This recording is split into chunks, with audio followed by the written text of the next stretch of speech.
So I had a good day yesterday. I'll take today off. Yeah, me too. Did you win again? No, I'm taking the day off. Oh.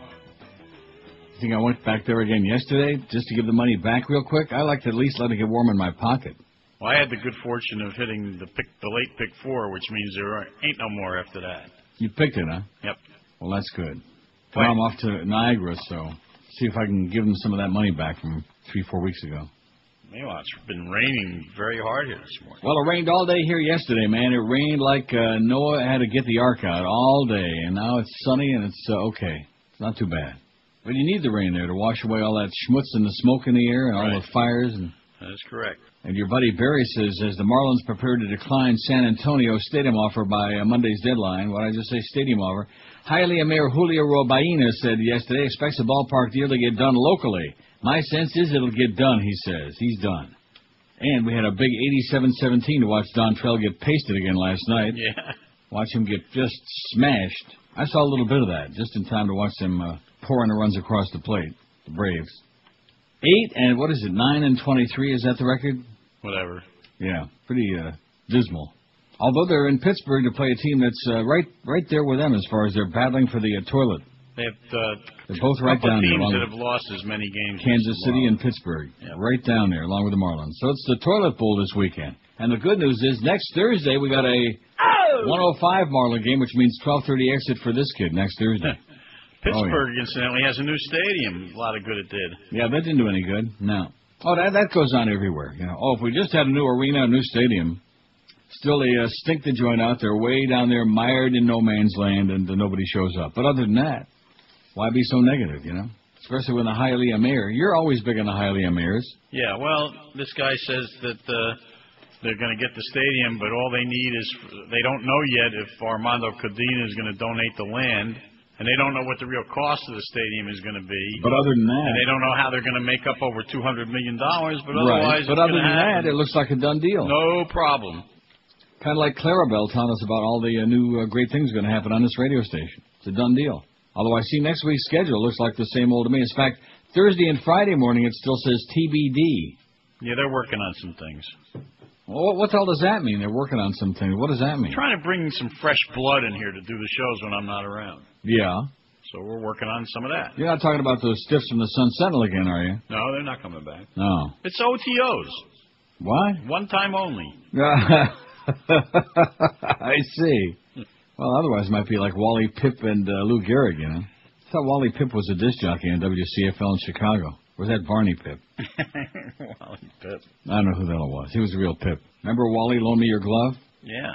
Lou Gehrig, and then never got it back. Yeah, never got it back. 80 billion games later. And, of course, whoever heard of Wally Pipp again? So that's probably a good idea, one time only. Don't want people to get a foothold in there. So they're working on some things. I can only begin to imagine what this is. Maybe we can get Joel Feinberg his own show. He obviously wants a show. Let him go on there and lie through his teeth. He doesn't matter. To himself he does. Yeah, he wants to matter. He doesn't matter. Well, that's what I keep saying. You can't talk yourself into competing. Either you got it or you don't have it, and they don't got it. And they keep trying to talk this big game and use the media, you know, all their buddies in the print media. Oh, my God, the ticket this and the ticket that. Yeah, losing their ass is what they're doing. In fact, I love that line of his about, well, who else could have lost all those millions of dollars in just 18 months on a station that was actually brokering out and making money before? Pretty hard to do, Joel, but you done it. Congratulations, man. Keep up the great work. 87-17, a couple of thousand extra to see Dontrell get shelled again. Hey, that's I know. Watch him 35% increase in attendance. Watch him shell Dontrell.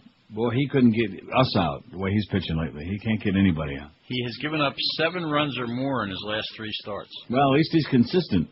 Like the rest of his teammates, they're consistent. They consistently suck and they consistently lose, and their record is an abortion, and nobody's showing up. And keep in mind, this is only early May.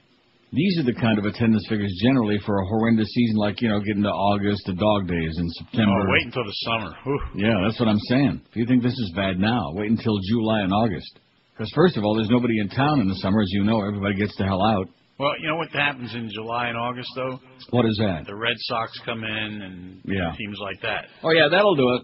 The Red Sox will draw people. Yeah. That's like the Braves. In fact, I was watching last night. I noticed that there was One of the pictures there where they accidentally scanned a little bit of the crowd, and I use the term crowd loosely, I saw a lot of people with Braves jerseys on. Yeah. So 87-17 minus a couple thousand Braves fans, which means they really maybe had 5,000 people in the seats, which of 3,000 might have been Marlin fans. I mean, when Norma Kent says he ain't going no more, that's the ultimate shtuch right there, because, man, there's a dyed-in-the-wool baseball groupie, and he can't handle it anymore, so they're non-competitive, which I think is a good way to put it. They suck. I watched the Yankees-Red Sox last night. Now, who won that game? It was 3-2. I saw a little bit of that. Red Sox came back and won. Did they? All right. Let's hear it. All right. Oh, George S. is going to be really PO'd now. He's going to be ripping A-Rod and this one and that one. I don't like wealthy people with bad tempers, you know. Temperamental spoiled little rich kids. Hate that. Well, the third baseman made 2 errors. I wasn't happy about, like they don't have a name, you know. The third baseman. I think the first baseman last night was the one. Well, good. Cairo was the I'm guy delighted to see that. Made Okay. the big error. Anything bad that happens to George Steinbrenner pleases me. By the way, speaking of people having bad things, all our best to the Beast. Yes. What the hell's that going all about? Although Josh Cordes ain't working today. He's got issues. And Josh Darrow told me that the Beast is out of the hospital already. He's home, yeah, but multiple injuries, but he's nothing life-threatening, fortunately. And he's going to have a pretty got an injured groin. He's going to have a tough honeymoon. And the interesting part of it is you never guess what I got in the mail just yesterday. In fact, maybe I opened the mailbox right around the time he had his crash. It was his wedding invitation. Isn't that something? I get his wedding invitation, and I found out the next morning he was in a bad car crash, and he's like... It was a 5-vehicle crash. Wow. Made the news. He was probably the buffer. Probably, if he wouldn't have been there, it would have been a lot worse. Probably bounced off his fat ass. Yeah, he's got some groin tears or something is what I'm hearing. That's not good for the honeymoon. He has more than that. He has several injuries, but he has rib injuries, which is very painful. How do you find ribs in a guy that fat? You know what? I don't think this is a good day to be ripping the Beast. No, I'm not ripping him at all. I'm trying to lighten him up a little bit. Boy, I'm not ripping him. Maybe that's what saved him. I have Rachmanis. Yeah, there you go. See, why now you're turning right around. It didn't take you long to jump on. Oh man. God, who the hell are we to be talking about fat anyway? Yeah, exactly. It's very, very bad. You know something? I feel terrible for the Beast. I really do, because he's, you know what? He's a good kid. He really is. He had to suffer. He means well. He had to suffer abuse from some unconscionable jerk. Not to mention names. There we go. Yep. Yeah. Gloves are rough. I don't care. Yeah. And he endured that, and he's a survivor. He's a survivor. Of course, the fact that and I'm glad he survived this. The fact that I am too. No, he's likable. He just can be a little bit annoying, but he's likable. As opposed to some people are annoying and not likable. Yes. You know what I'm saying? I do. Right. Oh, there you go again. Very annoying and very unlikable. But we don't have him to kick around no mo. No. Irreplaceable. Yeah, there won't be another one like him ever. There won't be anybody. They're just going to keep rotating that time period. You really believe that? You know, I keep looking at the schedule. They sent me the schedule for the following week, and I figure this is the week that was. Remember that show? This was the week that was. And I keep thinking, okay, finally. And I'm looking, and here's Bo and Gildy and this and that. Although I looked at Thursday, I thought to myself, oh God, there is a God. Thursday at 12:30, Marlins on deck. Marlins at the Braves. That don't look too good. Now, where are you going to be Thursday and Friday? The Preakness. Oh, the Preakness. That's right. Sorry. Boy, that sure comes up quick again, huh? 2 weeks. Yep. Well, that went by like a quick fart in a windstorm. Boy, that fast. No, seriously, that's a fast. Well, tomorrow's only the first week while we're looking ahead. So they're predicting, a field of like 8 or 9 in the Preakness? Yes, that's right. Now, is Lawyer Ron is out. Is brother Derek going to run? Yes. He'll win. I give him a shot there. Yeah. This is his kind of race. Different kind of race. Now, I should have saved the story. Yesterday, one of the, I forget who the hell it was. One of the horse people was saying that they definitely should cut the Derby down to like a much smaller field. And and that's what I told Dave. I was saying, this isn't a horse race, it's a cavalry charge. What did Dave say? Well, he said, a lot of people want to run in the Derby, and that's, he's right about that, but so big deal. You know what? I say cut it down to like 14 tops, max. Do you think it would be a good idea? I think it would be a much more honest race. Exactly. I mean, who wants to see so many. You look at the horses that had problems because of the big field, who were better horses than that. Right. So what you're seeing. Well, we don't know yet if they were better horses than Barbaro, but they may not have been. They were better horses than where they finished because of all the road trouble. A horse like Bob and John was taken out of the race on the first turn. Right. For that matter, Brother Derek went like an extra eighth of a mile, I think. He was like Brother Derek way wide the whole race. By the way, Brother Derek does need to be near the front, and he also, being 19 wide, that's not going to help him either. Well, that's what I told you. So that's what I see. And of course, I know nothing about it, and I'm the first one to admit that. I don't follow those ponies. I don't follow that. I'll watch it on TV because it doesn't cost me any money. I'll watch it on a racing. You know that we had the highest ratings on ESPN that we've had for a horse racing show in 16 years. 6 minutes till race 5 at Hollywood Park yesterday. I'm watching the replays from yesterday. Oh, the 7 horse. Take the 7. I once had in fact, I think it was on a show, it was on one of those Twilight Zone shows, something like that, where the guy got the newspaper from the next day and he had the race results. Haven't you always had that dream? That's the pick 4 I hit, was at Hollywood. Was it really? Yep. Oh, and so you had the 5th race. 7. I'll be damned. Well, I'm going to watch it and make sure he wins again. Do I get paid again? He might have some road trouble again. Yeah, you get paid again. Do you know how easy it would be for me to open up an account online? All I got to do is make a phone call or go online. I could open up an account. I could make you, well, you could do it too, but you're not that crazy. I don't think they allow it in Florida. They don't? They allow it here. Not that should they stop anybody. They not only allow it anybody. here, they encourage it here. Yeah. They want you to do it because they'll show the Canadian pool for all the different races. They show the pool on track, and then they show the Canadian pool. I don't want any part of it. To me, it sounds like a cesspool. See, I think horse racing is a lot more enjoyable if you just pick one just for fun. You don't bet on it. As opposed to some of the peanut gallery that's... I really wish someday when maybe there's a big race or something, you got to come to Woodbine and just watch with me the people that stand around and their motto is... I have no line. And they don't bet. They just watch. The peanut gallery, I call them. They just stand around. They give people advice. Oh, cash it out, cash it out. And they stand there. There's one guy, I call him Mr. Pension. He's there every single day. He lost his whole life pension on it, so his wife has to work because he's too old to get a job. He tells everybody who will listen to this story 1,000,000 times, and all he does is stand around and take the free drinks, never tips the waitress, and just stands around and gives people advice. Every single day he's there, Mr. Pension. There was a guy yesterday who was talking about Medicare or whatever, and he was talking about what a great job Bush is doing, and the guy sitting next to me, who's a pretty bright guy, said, that guy doesn't realize it, but he doesn't have any money anymore. Yeah, right. Yeah, when he finds that out, all of a sudden Bush won't be doing such a great job. You'll be pleased to know, by the way, this will put a little smile on your face. Bush is down under 30 now. He's 29%. He wants Jeb to be president. Yeah, I saw that. He thinks he'd make a great president. Anybody named Bush. How about the guy from where the hell did he play? Reggie Bush from Southern Cal. Reggie Bush, yeah, Southern USC, yeah. There you go. I could vote How about Vernon Bush, the jockey? Yeah. Isn't Vernon Bush a jockey, or does he? Yeah, I think so. How about Nick DiPietro? What was his name? Nick DiPietro, the jockey from Suffolk Downs. He was in Hialeah. Remember that? Yes. Oh, I could throw some names at you, man. I could throw some names.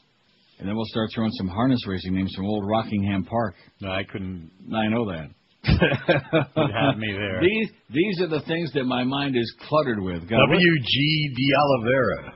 Oh, boy. How about E.T. Beard? Yep.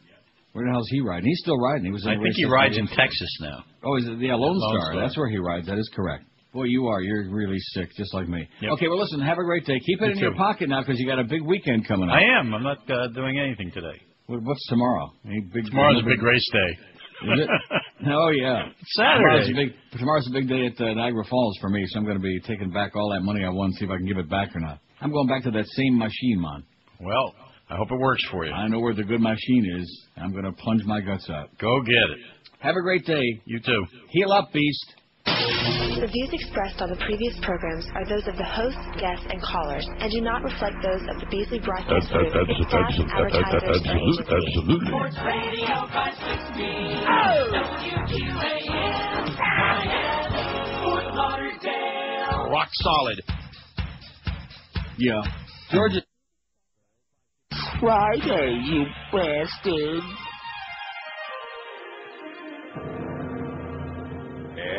Everybody hates everybody all the time. Yes. That's the way of life in Florida. Foreheads pop with rage and anger in hostile bedrooms now. Everybody hates everybody all the time. Absolutely. Driving on intolerance and fear. It's where disenfranchised congregate and they don't want you here. You'll find their attitude quite sour. With a machete, they threaten to slice you to the bone. Then, in the gridlock of rush hour, out the window, someone calls you Matacone. You fairy!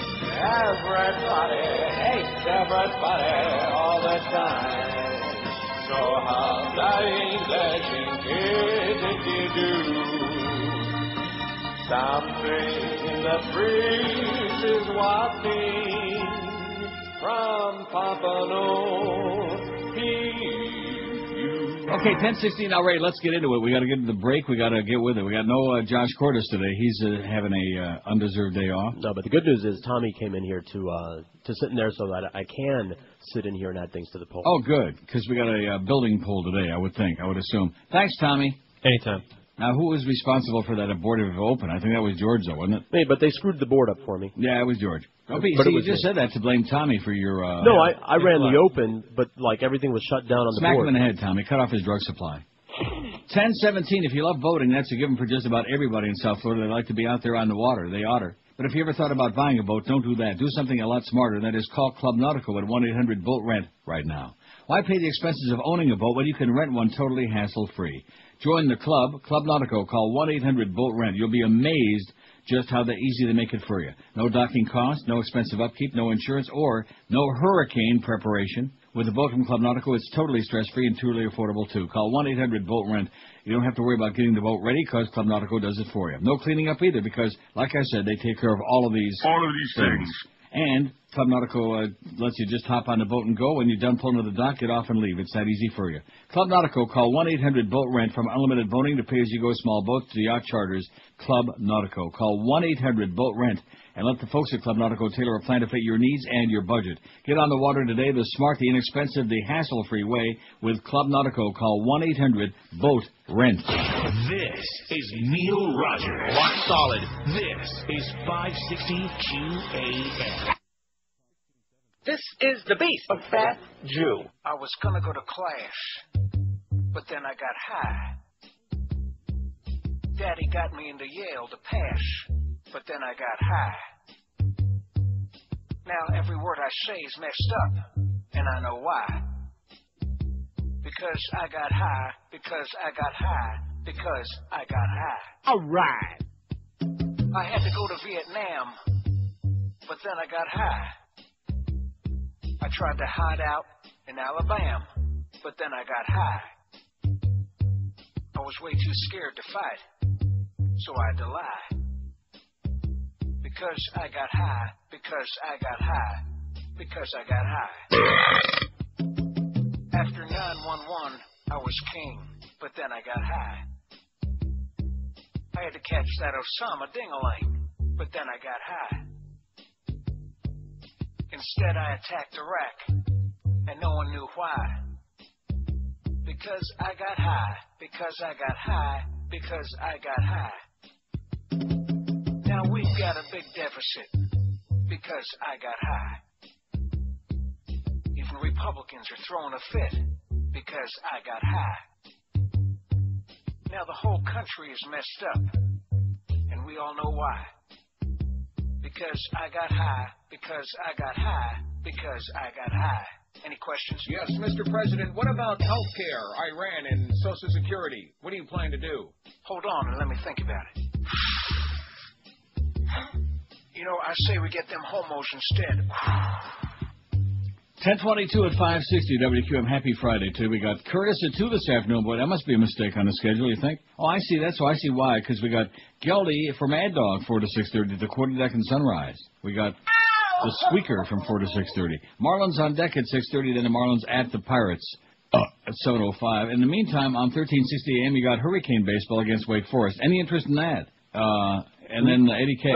after the Marlin game on QAM. Following all of that? What? So anyway, no Josh Cordes today, so they were going to just stick us with an empty room in there, and then right. And you know, my luck, the one day first time in ages that we got a poll that requires the audience maybe to add several zillion names on there, and you weren't going to be able to do it, but That's how it works. We stuck it to him. Right. Tommy came through for us. Nice going, Tommy. Thanks.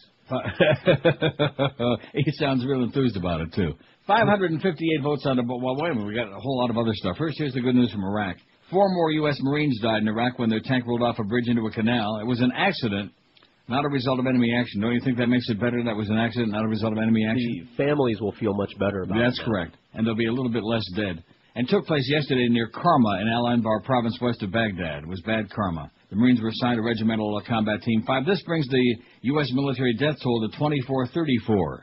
Any interest in... No, nobody cares. As long as they know who got kicked off American Idol, that's all they care about. They don't care about how many dead Americans in Iraq or how many lies or how many phone calls are being tapped. In fact, probably don't call the show anymore because your phone will be tapped. Uh-oh. Here's Eddie Jr., QAM. On line 9 now, a new one. Which one was that? Is that the fake Gilbert? Yeah, that's fake. As opposed to the real one? Who's calling on line 9 now, which means he's paying for it. Or is that a toll-free number? Oh, if he's in town. Toll-free. Huh? Oh, in that case. Here's the poll from yesterday. If your parents didn't indoctrinate you, what religion would you have chosen? 1,481 vote. Agnostic, 380. Atheist, 313. Well, that's bad. That's almost 50% of the audience, a bunch of heathen bastards like us. Good. I hate this poll, 243. Buddhism, 157. They like the bald spot, I guess. They like getting rubbed on the bald spot. Who doesn't? Catholic, 98. Bald spot, I said. Jewish, 87. Generic Christian, 52. Just your pedestrian Cadillac generic Goyim. Rastafarianism, 41. That's because they think they're going to be smoking a lot of that ganj, What do you mean, think? That they think. By the way, do you know that, what's his name, Bob Marley, he didn't die from lung cancer. He died from, he died from cancer. Was it lung cancer? I really don't know. And you know where he died? No. Miami. Really? Bad luck, this place. That's right. Born-again Christian, only 39. Too many repressive things there. Too much repression and too much whatever. Scientology. WQAM, hello. Hi, Neil. Yes, sir. Good morning. Yes, still morning. Say, did you hear about you remember that story about the guy who drove 12 nails in his head trying to commit suicide? No. Yeah, it happened about 3 weeks ago. Oh, okay, well. With a nail gun. No, I just there was a rumor that he did that after listening to Lenny Martez on 2 to 4 hour. It could be, yeah, that's possible. In fact, he could have listened almost any day to 2. I heard it was after an overdose of Geldy. Scientology, 21. Islam, 13. I heard it was after he heard the Dan Bastard for about 2 minutes. Sick. We got 10 people in the audience who desire to be sick. Keep listening, you will be. Mormon, 9. Hinduism, 6. Amish, 5. Amish and Amish. That's really Hamish, the Amish. I used to think it was pronounced Amish. I don't know why. I guess it was whatever. Amish, with long beards. In fact, what's the difference between the Orthodox Jews and the Amish? The Amish ain't got no tzitzis. Seventh-day Adventist, 5, and Jehovah's Witnesses, solamente dos. Most of our audience don't want to go around knocking on doors, peddling the watchtower. Oh, the final days are here. Oh, any minute now, the final days. You know what the response ought to be? Your final days are going to be real soon if you don't get the hell off my porch and get out of here. That should be the response. Any religious sketchkeys who come to your door trying to peddle religion, kill them right on the spot, okay? That'll teach them they won't do it again. Guaranteed. Now, here's today's poll right after the break. I don't have time. We got backed up with that long crossover again. You notice how long it took the Hank to jump all over the beast again? Well, he was admonishing me. He said, today's not the day to be ripping him. And as soon as I made some kind of a comment, right away he's talking about how the fat helped to insulate him from, That's right. Now, it's probably a good point, though, wouldn't you think? Absolutely. Fat's not good for you unless you need some insulation, a little padding. Ask Tommy. He knows all about fat. Okay. Man, a walking pencil. Jesus, God. Hey, how much do you weigh, about 100? 175. Get out of here. Get out of here yourself. I weighed myself on your scale during your show. 175? That's right. He's a tall man. Get out of here. You believe he weighs 175? Sure, why not? Maybe the 75 part, I believe. You make Karen Carpenter look like a blimp. He wears those baggy clothes, so it makes him look Is that what it is? Yeah. I think it must all be in his Rectum. ass or something. 175. It's the front side. He has lead balls. I weigh like 189, okay, and I'm a tub. I'm a big fat old Jew. Are you kidding? You weigh 175? Yeah, but you're like what, 5'2", 5'3"? 5'9". Oh, okay. 5'2", my ass. That's George you're thinking of now, 5'1". Your ass is 5'2". Yeah. What a putz. 10:28 at QM. Hey, you want a really fantastic meal? Not just, and don't forget Mother's Day is this Sunday, right? This Sunday. Yeah. The melting pot's the place to take Mom. I bet you're not taking your mom to the melting pot. You took Josh Cordes there, but Mom, no. Right. She probably wouldn't appreciate it anyway. She's probably, her taste is in her tush, is what I'm hearing. Yes, it is. But if you have any kind of taste at all, the Melting Pot is a memorable 4-course dining experience. You dip into all kinds of fantastic things, man. All those delicious Melting Pot dipping sauces. You start your dinner out with Melting Pot's renowned cheese fondue, served with 3 different breads, your Granny Smith apples, and crisp veggies. Just dip them and dunk them in there. Watch that cheese just dribble down your chin, like that pepperoni juice. Next, your choice of salads, all with the Melting Pot's homemade dressings. And then the entrees include lobster, filet mignon, shrimp, Cajun-seasoned chicken, pork, portobello shrooms, duck, and lots more cooked in oil or broth. And then, to top all of this off, and like I said, take your time, okay, because it's a major dining experience. Take your time. When in doubt, space it out. Because for dessert, the chocolate fondue is the best thing you've ever put in your mouth in your life, bar none.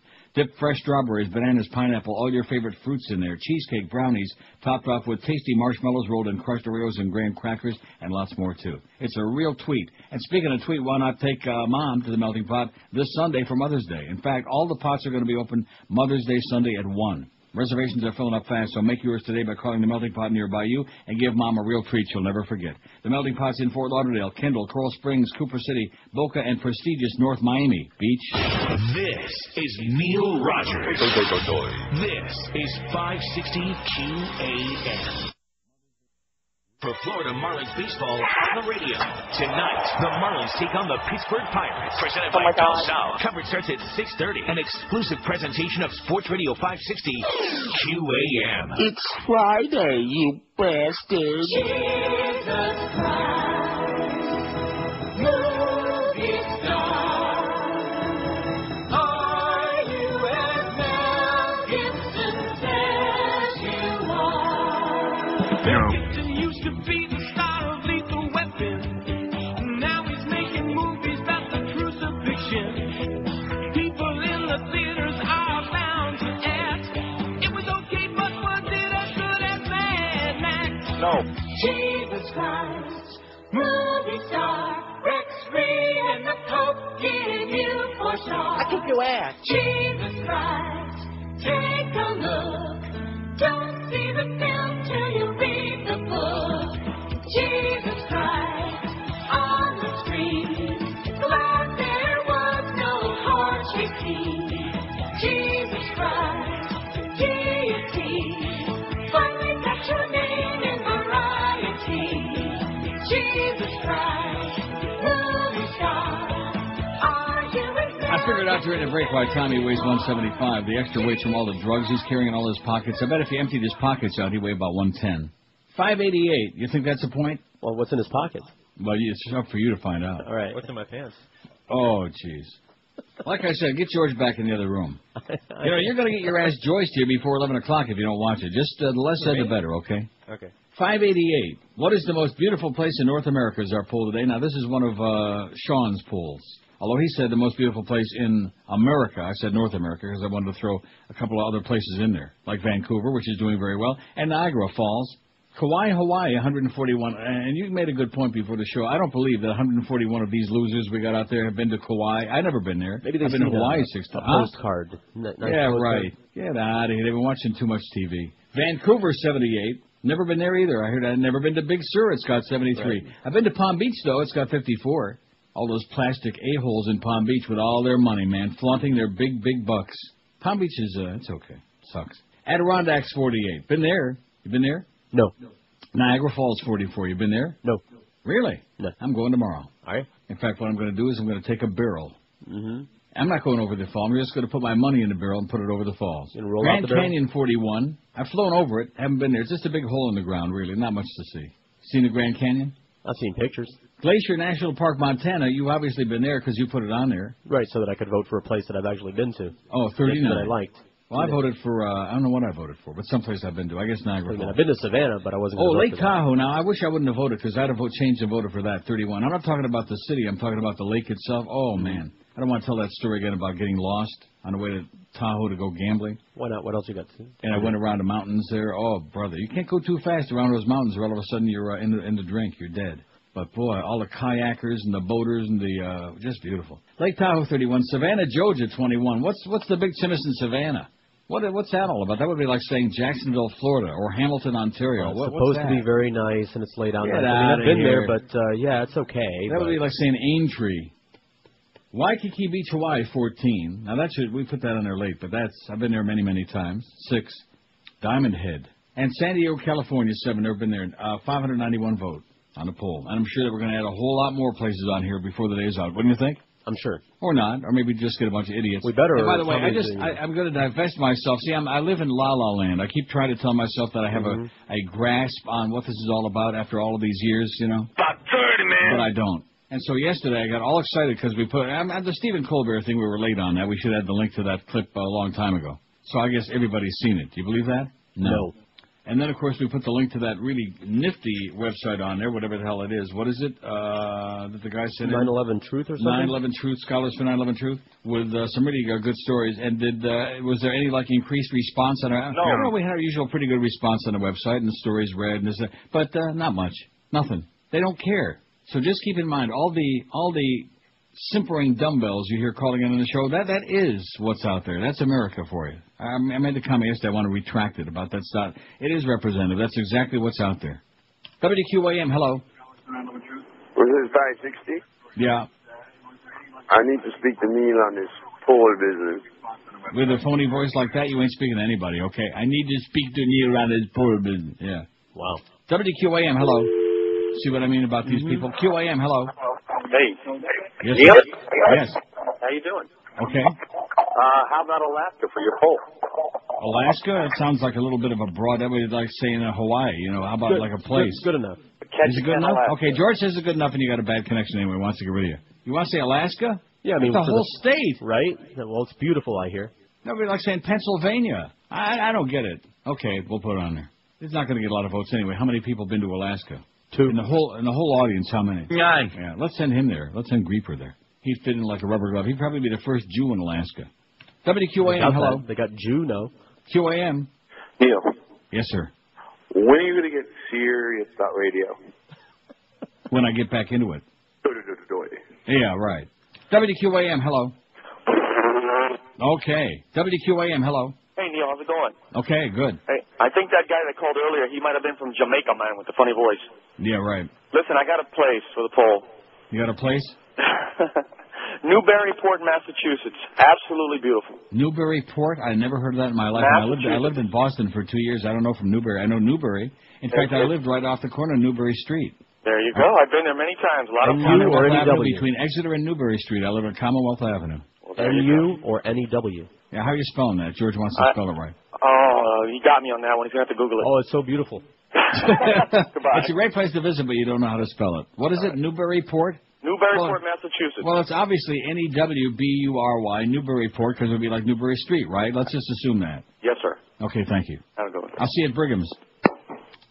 See, I hung up before I even got a chance to say that. Yeah, there's all kinds of Newburyport spelled all kinds of different ways. Well, I don't. Just put on there whatever you want. Don't make this into like have you heard the call so far? Yeah. Okay. Now, does that indicate to you we have to make this like rocket science? Put any kind of crap on there you feel like, and they'll hop on it, you know? That's America for you. I mean, to give you a definition of America, listen very carefully. That's it. That's all you need to know. Oh, but that guy got kicked off American Idol. Now we're talking some heavy-duty crap, okay? American Idol. That's what they need to know, the important crap. Anyway, how's it going, eh? I feel so Canadian these days, you know it? And, of course, we got a Nazi in charge now, too. So, you know, sooner or later, what goes around comes around. They get rid of one Nazi in Italy, Berlusconi, and we get one over here, Stephen Harper. And, of course, you got all the Nazis all the time. By the way, Miss Fudge is trying to convince everybody 66% of Americans don't care that they're listening that the NSA's got all your phone records. Right. Wonder who he's been talking to. Oh, all his boyfriends. 10:41. In fact, his boyfriends are hoping that they aren't listening in on the calls. Maybe they'll get some action. Miss Fudge. Wonder if they're taping the calls between him and Miss Samuels there, America's #1 fag hag. You think so? She's on Sirius, by the way. I'm serious. Serious? 10:41 at 560. Oh, look at that. There's your president and Dick Cheney and Condoleezza. Man, she is one nasty-looking bitch, you know what? She's always got... She was born looking mean, you know? She is a mean and lean. You fairy. Yeah. Hey, Condoleezza. I kick your ass. Right. If you're a cigar smoker and like to kick back with a good premium brand or just kick ass with a good premium brand, then Bahia Cigars by Tony Burhani is for you. These hard-to-find cigars are made with first-grade tobacco processed and aged up to 10 years. Bahia is a real boutique cigar maker specializing in small batch, hard-to-find tobacco. Bahia Gold, a flagship line, gets a 91 rating by Cigar Aficionado Cigar Insider and 9.1 by Smoke Magazine. This rich flavored, well-balanced, full-bodied Nicaraguan cigar's got earthy hints of dark roast coffee, chocolate, spice, and pepper flavors. Also try the Bahia Deseo. This is the hottest release cigar in the last 10 months. The Deseo gets a high rating of 91 by Cigar Aficionado Cigar Insider. Not as high as Tommy, but very high. A powerful cigar with complex notes of leather, earth, and pepper. The finish is long and full-bodied with additional spice and a note of charred wood. I hope you wrote all that down. For a South Florida tobacconist nearby you, log on to BahiaCigars.com or call them toll-free at 1-800-35-BAHIA. That's 1-800-35-BAHI. This is Neil Rogers. This is 560 QAM. Rogers got. My name Jose. This my new Spanish American anthem. Hola, hi papi, dinky dinky, inky dinky doo. I play Stratos Rice and the numero uno. I park cars in my yard like a lazy retard, and I'm proud to get paid pesos a day to be old. I have mucho body hair, but don't pay much down there. I climb the wall the other night, un saludo policía, Monater. I spray paint on my Impala, and the sparkles of the gray. I have mucho smelly teeth and streaked underwear. Newburyport, by the way, is just like I said, B-U-R-Y, but that's okay. Eric can correct your misspelling. I tried to tell you, but you won't listen because you're a hard ass. That's right. All right. I understand the way it works. And, after today, this weekend, I'm going to, rejigger this whole show. Okay. I am. Can we even say that? I just said it. I might get joiced for it, but I'll say it again. I'm going to rejigger my whole concept of this show. My whole, I think Miguel's got a point, even though it has nothing to do with Cuba, but I think he's got a point.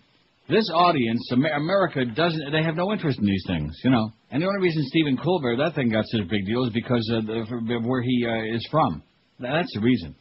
Follow what I'm saying? It's just like The Daily Show. Okay, as good as it is and everything, the only reason that young people watch it is because it's satire and humor. That's why. Right. Well, there you go. So, in other words, you think anybody under the age of 90 wants to hear some old fat faggot sitting here reading a bunch of news stories thinking he's going to, change something or, illuminate somebody? Yeah, sure. No. Forget about it, man. You're in line. It's your fault. You're the one that keeps pushing these stupid-ass bedtime stories. Mm-hmm. Everybody else I know, stop reading those stuff. What does Tommy say? You don't like this crap, do you? No, some of them are actually pretty Get good. out of here. What is he? Is he sharing with you today or something? Get out of here. He told me. First, he weighs 175 pounds. Now he's a intellectual that wants to hear news stories. God. You don't have to be an intellectual to be interested in this stuff. Yeah, man. Yeah, man. It's impotent. If you weigh 100, seriously, that's got to be the biggest lie. Even the management there doesn't lie like that. Still in there? You want to Yeah, the scale's still in make there. him get over on that scale in the next He's break. wearing lead shoes. Yeah, lead shoes and heavy duty, lots of drugs, man. Those pockets are filled. This he must be peddling for the weekend today. He must have all his supply for the weekend. Right. Take the fishing lures and the sinkers out of your pocket. Yeah. Weigh-in music here. Oh, who's this? Aaron Hialeah says, I wouldn't read too much into the lack of interest in your link to Scholars for 9/11 Truth.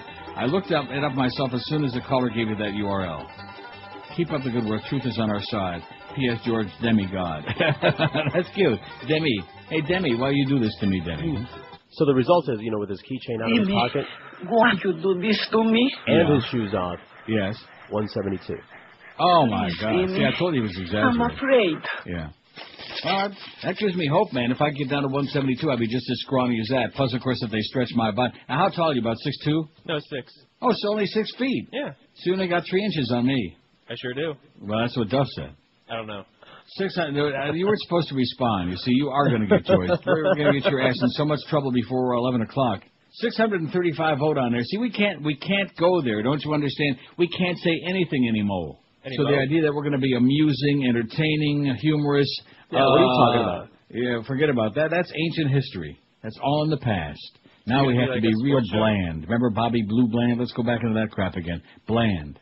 635 vote on here for the most beautiful place in North America. Kauai, Hawaii. I got to go see that. 145 before I die. I got to see Kauai. Vancouver 79. They're all smoking a big one there. Big Sur, and they're all smoking a big fat one here, too, as a matter of fact. Big Sur, 76. Palm Beach, Florida, 55. And you were poo-pooing that this morning, George. Yeah, and I still am. Palm Beach, bunch of plastic a-holes, I'll say it again, with a lot of money. Adirondacks, 51. The Grand Canyon, 49. Niagara Falls, 47. Once you've seen it, though, there's the Wax Museum there, and there's a bunch of other tourist traps. It's something, it's like the Grand Canyon. I'm glad that those are right side by each, because it's the kind of thing you should see once, as opposed to like other really fantastic places in the world. If we did a worldwide, like the Colosseum, Il Colosseo in Rome, you can see that 1,000 times and never get tired of looking at it and walking by it and sniffing it and thinking about too bad they didn't kill a lot more Christians there and throw them to the lions. That's where the Romans really blew it. That's what I hear. Niagara Falls, 47. Glacier National Park, Montana, 41. George says it's great. I've only been to Shelby, Montana. Yeah, that's not great. And, that's correct. It's like a giant cattle pasture where the... Lake Tahoe, 39. They all had orange hair, man. They all looked like the Boosters. They looked like cartoon characters. Might as well be Shelby, two Montana. states, East and West Montana. And they wanted me to do that morning show called TTO, this, that, and the other thing. And I said, no, I'm getting out of here.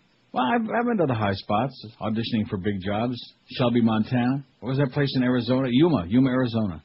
I think I started growing a tuma when I stopped into Yuma. Lake Tahoe, 39. Savannah, Georgia, 27. You don't want to go there. Waikiki Beach, Hawaii, 17. Now, that's got to be I don't get it. San Diego, California, 8. Alaska, 4. Cascade Mountains, Washington, 1. Where did that come from?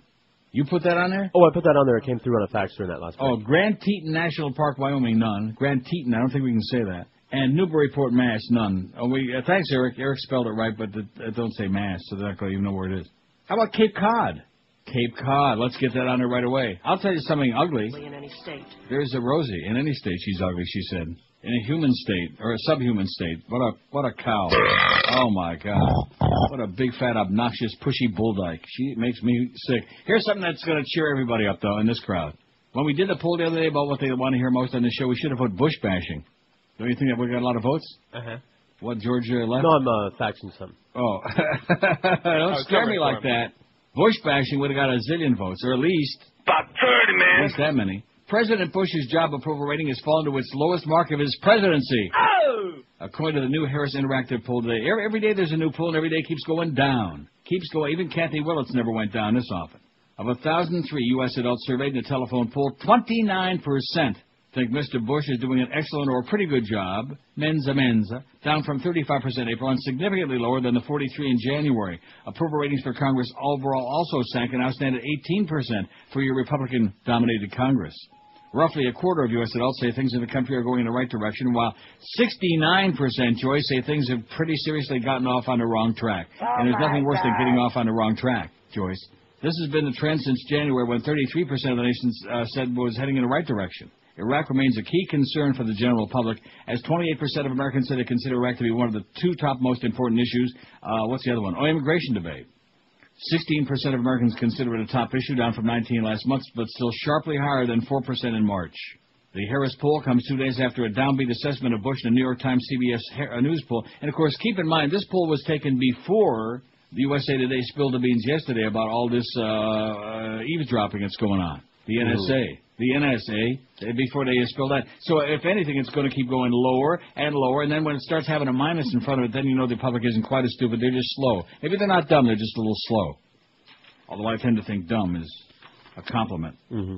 Happy Friday, says this fax from a very, very chronic. Oh, yeah, it's Russell again. Chronic. Well, this is a chronic in Cocoa. Saying Hawaii is in North America is accurate as saying there's no National Guard in Iraq. No, I hate to break the news to you, but because Hawaii is part of the U.S., it's technically we can call it part of North America. In addition to which, it's our pool. We'll do whatever the hell we want. How do you like that? Yeah, schmuck.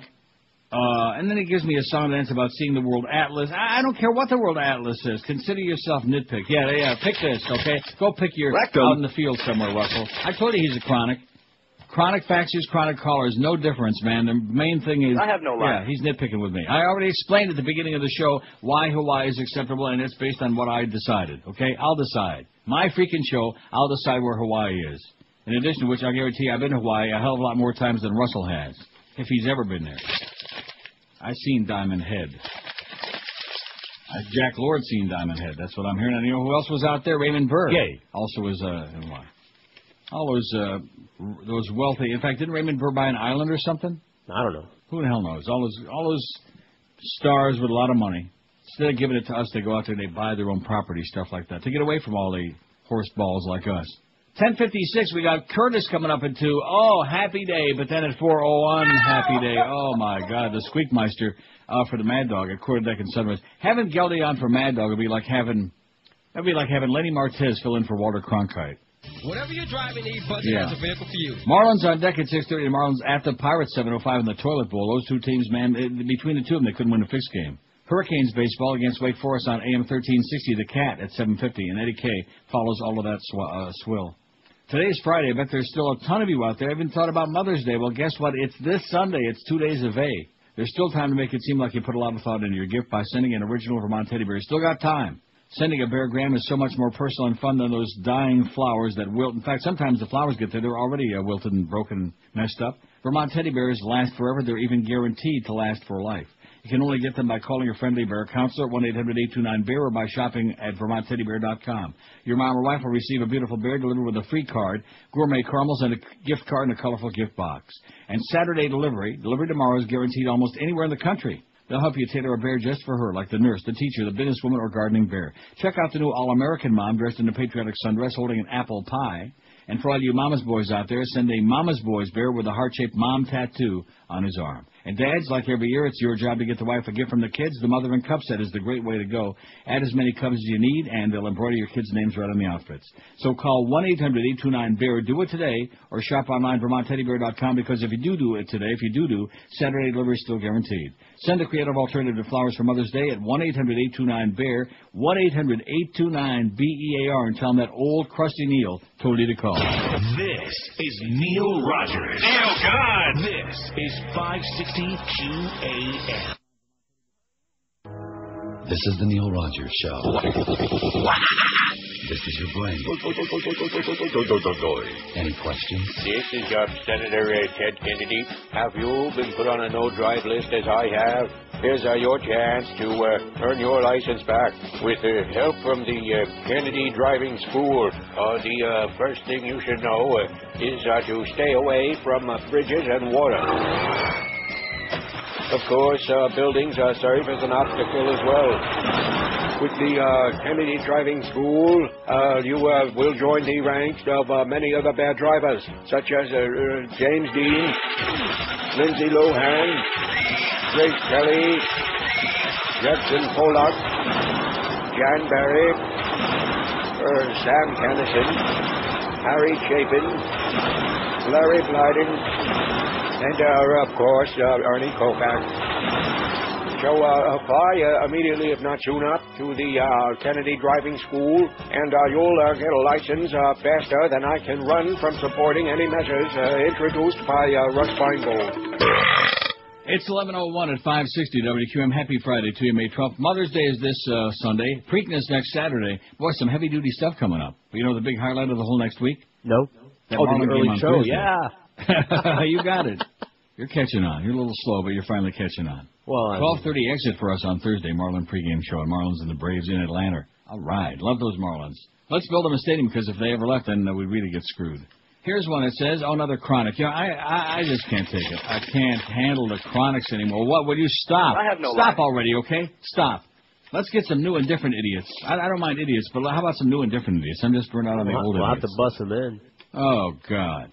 Being that Mexico is in North America, my vote would be Cabo San Lucas, says this Chronic. Okay, put it on there and get them, you know. And, of course, we didn't say the continental U.S., and we didn't just say the USA.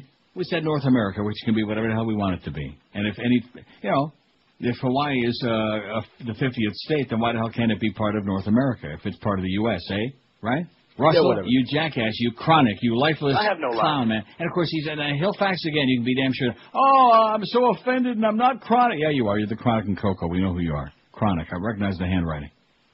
And, of course, this radio station that goes out there and builds that audience, you know, one new listener at a time, like about one a year.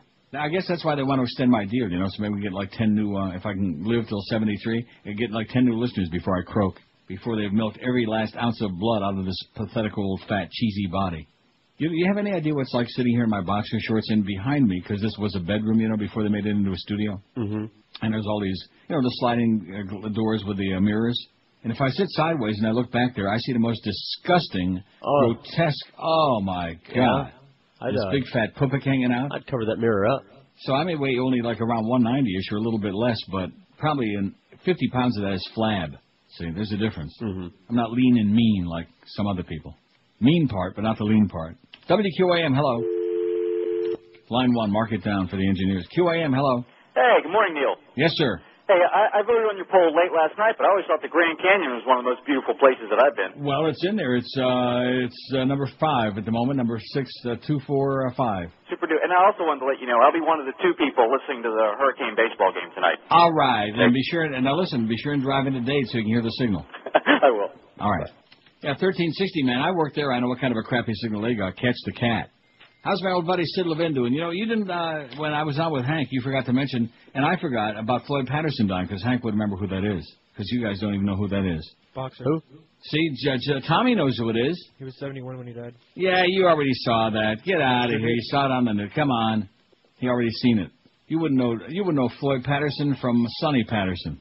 You know who Sonny Patterson is? No. George would guess. No. Well, about all these names that I always throw in there, who are they? Oh, harness drivers. There you go. Very good. See, I told you George knows his crap. Sonny Patterson. Let's see. Here's a fax that says, Mr. Neal. Yes, Mr. Faxer. The most beautiful place in North America, bar none, is Victoria, British Columbia. Oh, let's get that on there again, too. Victoria, BC. Eh? Don't be confused with Vancouver. I'm not. I understand that they're different places. I've seen some of the beautiful footage, you know, the mountains and the waterfalls and all that stuff. Victoria has more of a laid-back lifestyle, less people, but has exceptional nightlife, beautiful ocean views with snow-capped mountains, a great film industry, and an immaculate downtown that is terrific. Oh, I'm going there right now. See ya. People who are friendly and welcoming. Well, that's here, too. People in Toronto are friendly and welcoming. Some of them don't smell too good, but nobody's perfect. That's because they're wearing their turbans too tight. Temperatures never dip below 45, never rise above 80. Pure paradise, probably the most magnificent place on the earth. You must go to Victoria. It's paradise. All right. Mo and I are going for our honeymoon. Yeah, I'm on my way. Going to elope. Now, what the hell is this? Oh, look at that. Where the hell did this come from? The fax machine. I know that. But I mean, 790 The Ticket is looking for new ticket chicks. All right. We're looking for attractive, outgoing girls to work with South Florida's #1 sports talk radio station, 790 The Ticket. Well, what is #1 in what? #1 in what? Guys that used to work in the newspaper or still do? Guys that lie a lot? #1, my ass, Joel. You'll have the opportunity to work with some of the community's biggest sports celebrities, participate in fun promotions, and attend some great events. Oh, yeah, this sounds like a come-on to me. Previous promotions or modeling experience is a plus. Modeling experience is a plus. Is this for real or what? Please send photos and resume to Rattler at 790theticket.com and A. Brown at 790theticket.com. This has got to be a joke, doesn't it? I don't think so. This is in or around South Florida. No, it's not okay to contact this poster with services or other commercial interest. Compensation $25 an hour. Well, what does that mean? For every hour, you get $25. Oh, well, what kind of a rate is that? Christ, you can even get Tempest Storm for that anymore. I'll pay that. I bet you would. 5670560. We're looking for beautiful places where you'll find beautiful people, like some of those Chinese Canadian people I was telling you about. I still get like weak in the knees thinking about some people I've seen. Yeah. Yeah. Just the way it is. 681, and that's a good sign. Like I told you the other day, when you stop having that reaction, it knows you're either dead or right on the verge of it. Well, there's that big oil explosion in the pipeline, the Banzai pipeline in Nigeria. And, of course, they'll say, oh, well, now we got to raise the price of, up to $80 a barrel next week because we had that deadly blast at the oil pipeline on the outskirts of Lagos, Nigeria. 683 on the poll. Do you think we'll get to the 1,000 today even without Josh? I think we can do it. In fact, let's do it in honor of the Beast. All right. This one's for you. He got into a 5-car crash, and he was the padding in the middle. He got like a groin pull and a tear and a this and a that. And Hank says I shouldn't be like ragging on him today because he's ill. But he's out of the hospital. He's at home. He's probably listening right now, wouldn't you think? Sure he is. Don't make him laugh. Okay, don't laugh too hard, whatever you do.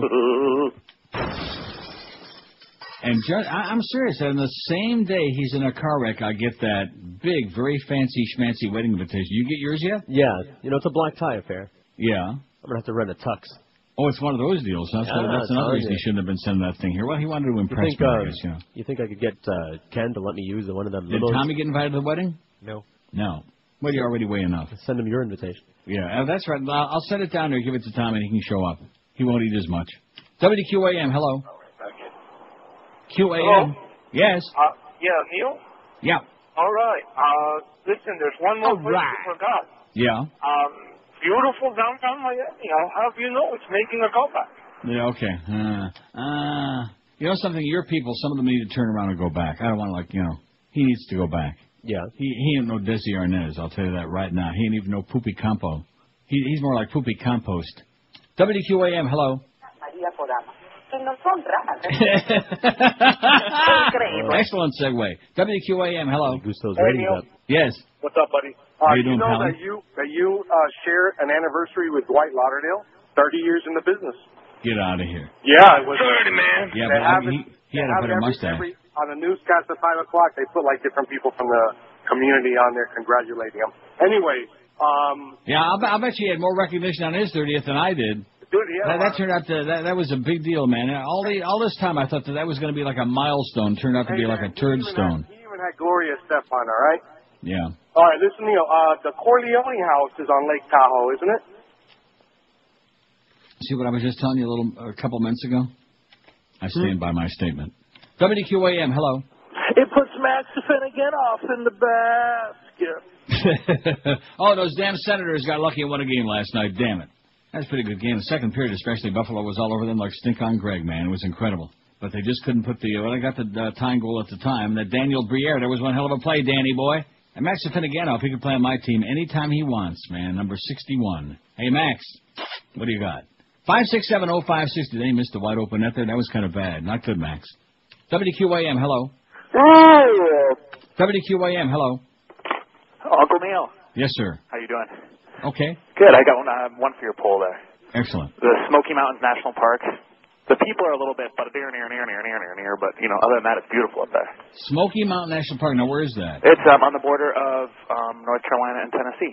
Oh my God! What And a believe place. it or not, Route 441 runs right through there. I'll take your word for it. Thanks a lot, pal. All right, man. Smoky Mountain National Park in Tennessee, North Carolina. Maybe it's in your neck of the woods, but I doubt it. I've been there. It's in the opposite neck of the woods, but I've been Oh. Now, is that near that, what the hell's the thing that they always have the bumper stickers on we were talking about in South Carolina? What's that place?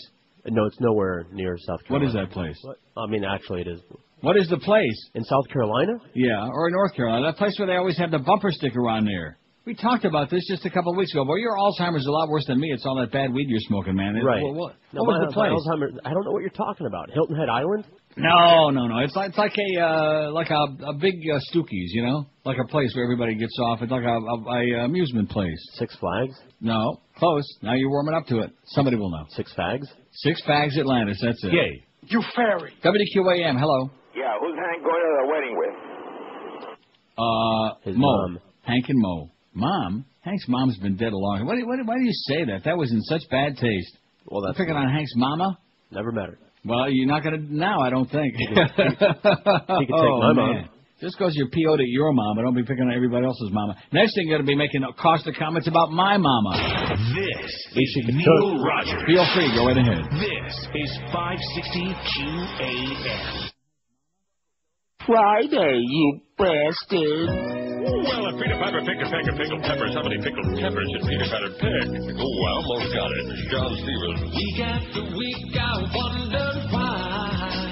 Warm it up with John wondering why, baby. Did America keep that red-headed guy? Because like Muhammad, I have a pretty face. He couldn't sing, he could not dance. It's all a matter of opinion, baby. Never had a real chance. Well, aren't you sweet? I bet they love him in France. We're big So friends. long, John Stevens, adios, bye-bye. They finally threw you off the plane. Now go away. Go away, where am I So going? long, John Stevens, hope you had fun. Your voice made me want to shoot myself with a gun. Please go away. Ooh, that's a little hurtful, baby. You're no Reuben, you're no Clay. Ooh, I agree with you there, baby. I'm much taller than Clay and much skinnier than Reuben. Now the show is free. Ooh, that's a nice effect. I won't have to kick in my TV. Ooh, violent man. I can watch next week. Go ahead. Without hearing your crooning little shriek. Well, aren't you nice? Thanks for the funny memory. Ooh, you're certainly welcome, I'm sure. Now that you're gone, you must be relieved. Boy, you ain't kidding. I have some flop sweat going. Just like a warm summertime breeze. Like a warm breeze over my bare buttocks. You're out the door. I am out the door. Don't have to hear no more. So long, John Stevens, adios, bye-bye. They finally threw you off of their eye. Now go away. Appreciate the harmonies, baby. All the hard work for John Stevens. So long, John Stevens, hope you had fun. Your voice made me want to shoot myself with a gun. Please go away. Oh, I find that slightly humorous. You're no Ruben, you're no Clay. Oh, yeah, American Idol, baby. That's where it's at. 29 million idiots were just glued to that the other night. Just had to separate them from the TV screen with like a crowbar. Aren't y'all whipped up about American Idol? Huh? No. So anyway, what else got on there? Did somebody else? Newburyport still don't have any, and it won't. 712 votes. Most beautiful place in North America by far, says a faxer, is Banff National Park in the Canadian Rockies. Well, let's get that on there right away. Thank you, Harry, or Barry, whatever your name is. Barry. You fairy. Harry. At least it's a different faxer. It's somebody in Deerfield Beach, right? Somebody different on the fax machine. Let's hear it. That's what we're looking for. Different idiots. That's going to be our goal in 2006. Hear from some different goofballs, right? Yeah. Get really Good tired luck. of the old Good ones luck on to the us. fax machine, man, and on the phone machine. Floyd Patterson, who turned his troubled young life around with boxing and overcame despite a gentle disposition, the world heavyweight champion died in New Paltz, New York yesterday, was 71. He had suffered from Alzheimer's disease for about 8 years and had prostate cancer also, but other than that, he was in good shape. In the 52 Helsinki Olympics, he won the middleweight gold medal with 5 knockouts in 5 fights. Then in a 20-year professional career, he won 55 bouts, lost 8, and fought to 1 draw. His total purses reached $8 million at that time, a record. He was no Mike Tyson, thank God. He was a good guy in the bad world of boxing. He was mild, sweet, retiring, reclusive, impassive, and ascetic. He spoke softly, never lost his boyhood shyness. Cus D'Amato, who died in '85, trained Patterson throughout his professional career, called him a kind of a stranger. Red Smith, the New York Times sports columnist, called him a man of peace who loved to fight. He won the heavyweight title twice, knocking out Archie Moore and Ingemar Johansson. He lost it twice, defending it successfully 7 times and failed 3 times to regain it. He generally weighed little more than 180 pounds, kind of like Tommy. Light for a heavyweight, but he made the most of mobility, fast hands, and fast reflexes. There's where the big money's going to be for you, Tommy. The world of boxing. Boxing. Yep. Look out, Lightweight. Flyweight. Let's see. That's it. Thank you very much. Could Neil be referring to south of the border? That's it, south of the border. How come we didn't know that? I don't know what you're talking about still. South of the border? South of the border, like in old Mexico? No, south of the border. You never seen those bumper stickers? Everybody goes to south of the border. It's like 6 Fags Atlantis. Well, It's Tommy's like one seen of it, them but I deals. haven't. Yeah. Well, you better get with it. South of the border. What? Yeah, see, this is the problem when you're narrow in scope like you. When you stay in Hollywood all the time, Right. Hollywood and North Carolina, and that's it. Mm-hmm. If you get around Amsterdam, Rome, Then I Berlin, know about Cologne. places in South Carolina, right? Sam faxes and says, yesterday they had Joe Zagacki in for the Mad Dog. Why in the world don't they have Curtis do the Mad Dog show? And outside of the day, Curtis is not on 2 p.m. anymore. WQAM programming sucks. Let me say this, Sam. Absolutely correct, sir. I think they don't like Curtis. He's not part of the fraternity is what it is. He's not Jewish. He's not one of Clarence's boyfriends. And as a result, they only throw him a token bone every now and then. And he keeps throwing it back. For the poll, Yosemite. Have a great plunging weekend, says Sam. Thanks a lot, Sammy. See if we get some new idiots. I mean, maybe see some of the old ones with different names, but who cares? I like the way he spelled Joe Zagacki. Thanks, Sam. Yosemite, you got it? National Park. Got it. Yosemite. In fact, just on A&E 3-4 weeks ago, I saw the thing. Remember the murders at Yosemite? Yeah, I do. Creepy. I've seen that. I like A&E and I like the Biography Channel. A lot. A lot. Don't you like him? Tracy Gold is on Biography right now. 100 calories a day. That's all she was. Just like Tommy, 100 calories a day. 20 pounds and was at her ideal Dude, what's up with you and my weight? 13 pounds. I don't know. I find it shocking. I don't know. What? When you know people and they're skinny and you usually assume they weigh like 140 pounds soaking wet and then they come to find out, I don't understand that. See, Tommy isn't really skinny, but you've seen him in the context of this building where everyone is fat. Yeah. Oh, is that what it is? Tommy's in other words, a it's all normal relative. person, right. I see. Right. So in other words, his relatives are fat, but he's not. Actually, yeah, all my relatives are fat. Yeah, well, so they're Americans, evidently. Apparently so. 6, 5, what is it? 5, 6, I don't even know what the number is. I'm so incoherent. It's because I'm thinking about next Thursday and that 12. See, actually, if it was next Thursday, we'd be an hour away from exiting here already. From Exeter. That's where I live, man, between Newbury and Exeter Streets on Commonwealth Avenue in Boston. Boy, those were the days, man. Good food. I went there, I weighed 150 pounds. I left at 212 2 years later. Did I balloon up like a blimp or what? Yes. And you know something? I don't regret a minute of it. because the food there was just to die for. Oh, Prince Spaghetti House and Brigham's Ice Cream and Joe and Nemo's and really, really good pizza, you know. See, there are certain things in South Florida that people think, you know, like pizza and sub sandwiches. They just, I don't know what it is, but they don't make them like they do in New York and Boston. You know what I'm saying? What are you saying? Hoagies, grinders, whatever you want to call them, man. There ain't nothing like Boston. Oh, God, just to die for. The fallout was swift and fierce, boys and girls. Outraged customers wanted to know just what information was taken and how it was used after USA Today reported yesterday that telephone companies supplied the records of tens of millions of Americans to the NSA.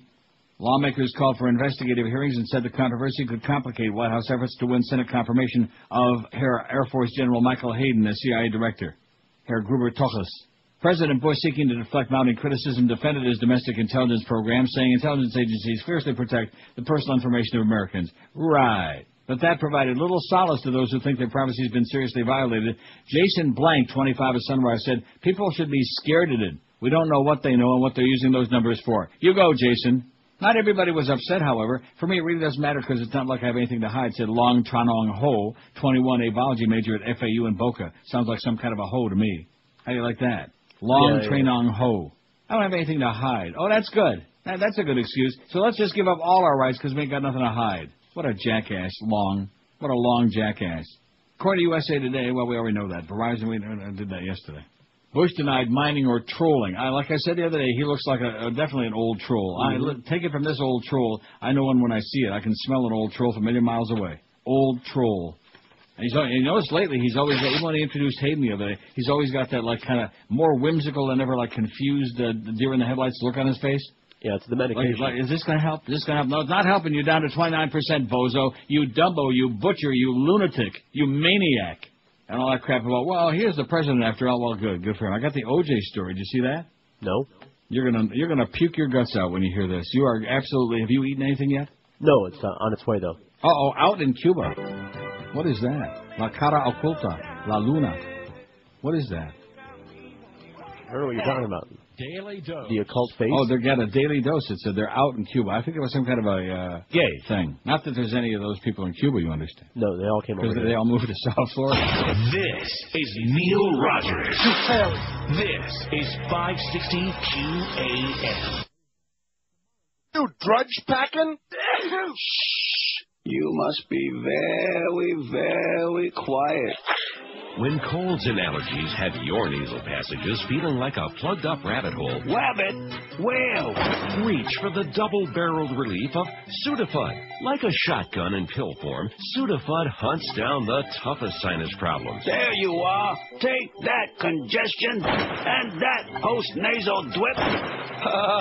So whether it's cold season, allergy season, or rabbit season, Kill the wabbit, kill the wabbit. reach for Sudafed. It'll blow away your wascally cold and allergy symptoms. 731 votes at a poll. I think we're going to make that 1,000 by hook or by crook. And if we don't, we'll just stay on a long time. We'll come back between 4 and 6:30 instead of Geldy. What do you say?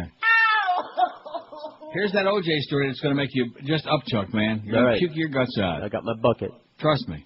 In a scene from his new candid camera program, Juiced, O.J. Simpson pulls a prank involving the infamous white Bronco, drawing criticism from the family of the man he was accused of killing. Accused my ass. As part of the pay-per-view show, Simpson pretends to sell the Bronco at a used car lot and boasts to a prospective buyer that he made the vehicle famous, according to a segment aired Thursday on Inside Edition.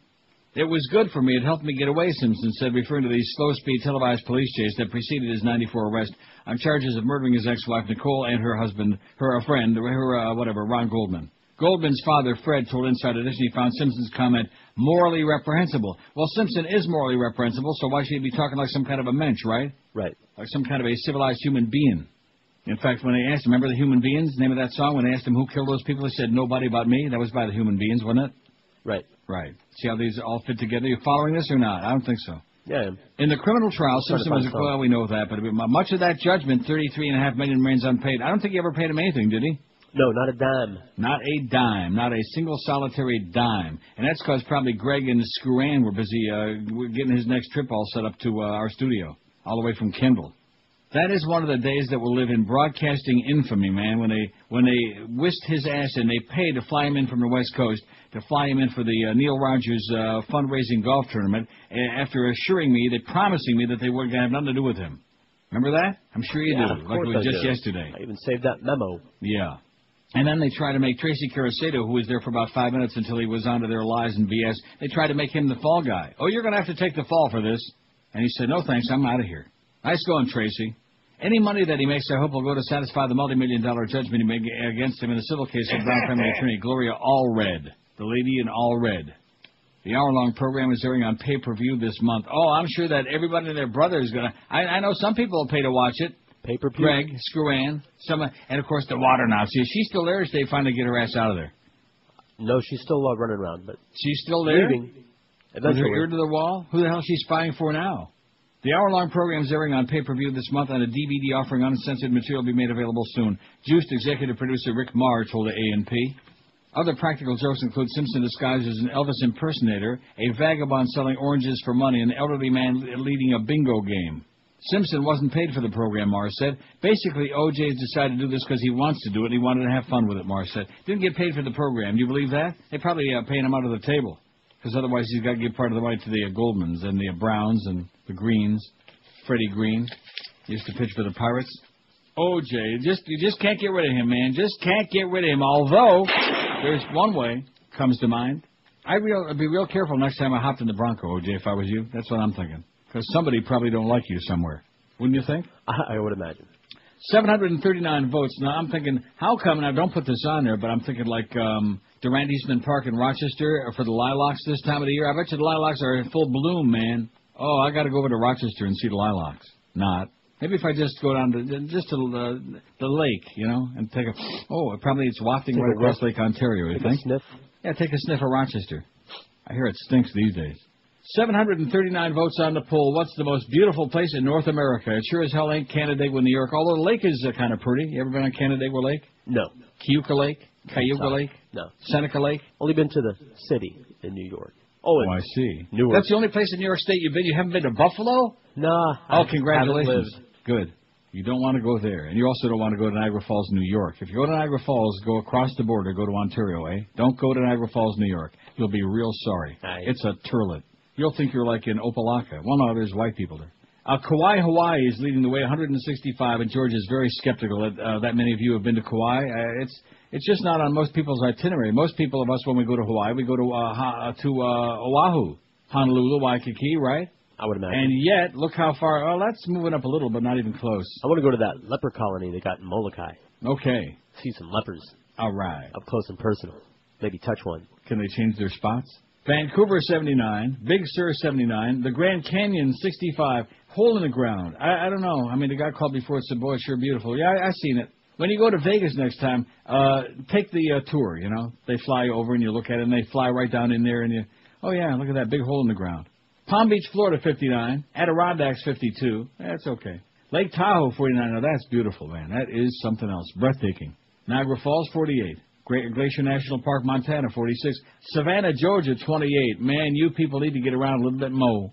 Waikiki Beach, Hawaii, only 24. Now, these people are telling us that Savannah is more beautiful than Waikiki Beach. I don't believe you. How do you like that? I wouldn't say you lied. I'd just say you're full of it. Maybe those people, that's as far north as they've been. Right, as they've been allowed.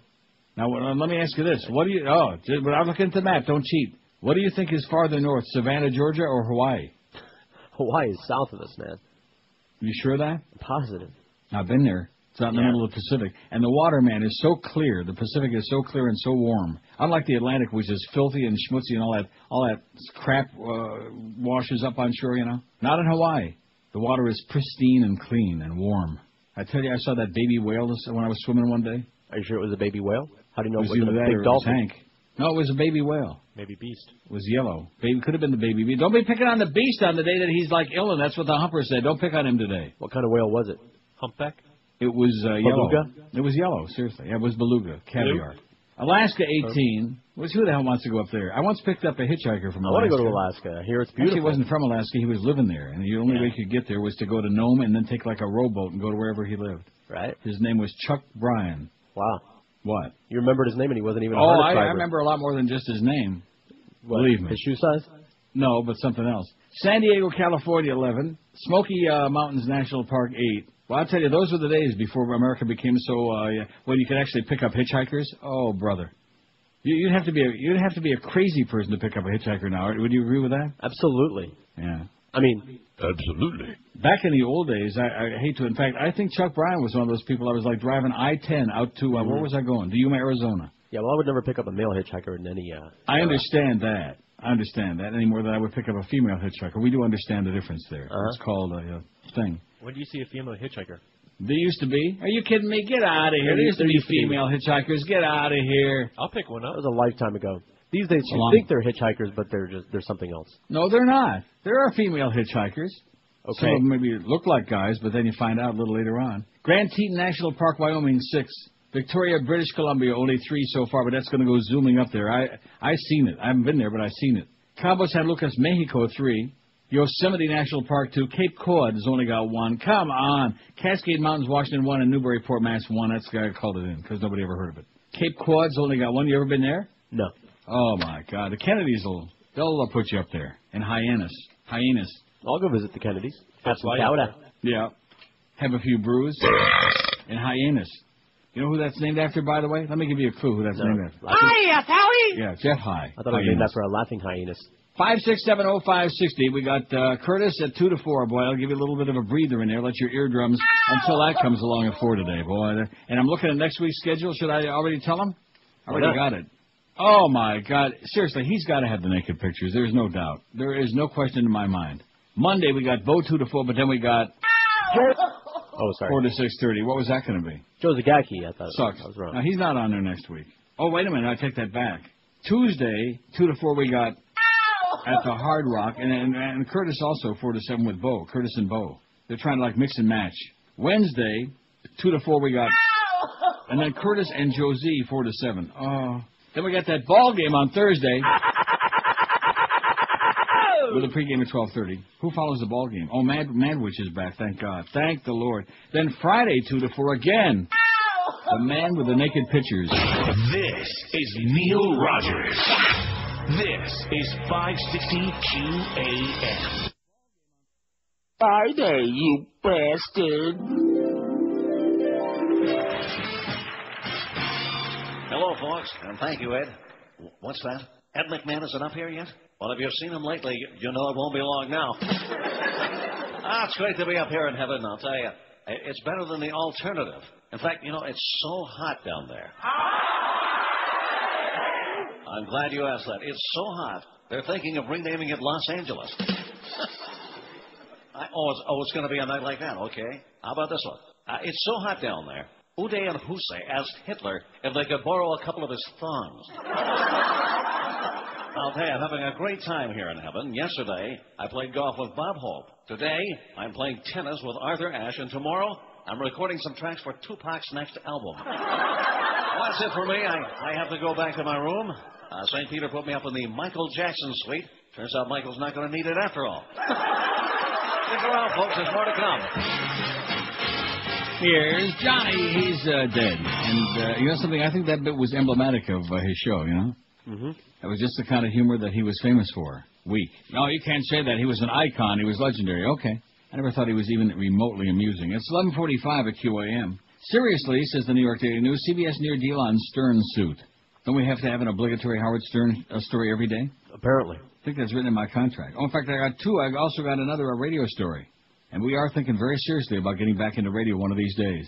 Lawyers for CBS yesterday told a Manhattan judge that they're close to settling its lawsuit against shock jock Howard Sperm. CBS filed a suit in February against Stern, his agent, and Sirius Satellite Radio, claiming he breached his contract by talking up his new gig on Sirius while still at CBS's radio division. And let me say it again: they could have taken him off the air any time they wanted to, but they didn't want to because they wanted to bleed all the cash out of him that they could. Is that correct? Yes.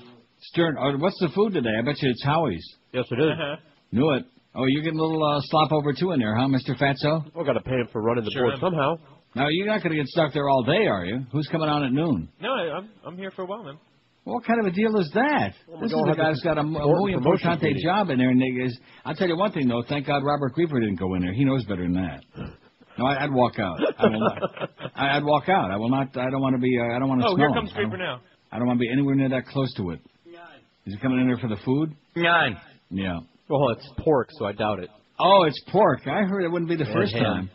And Stern called to suit a personal vendetta accused CBS of bullying him. We have an agreement, but there are details that have to be worked out. CBS lawyer Irvin Nathan told Manhattan Supreme Court Judicial Hearing Officer Ira Gamerman. Irvin Nathan, Ira Gamerman. Oh, it sounds so Jewish.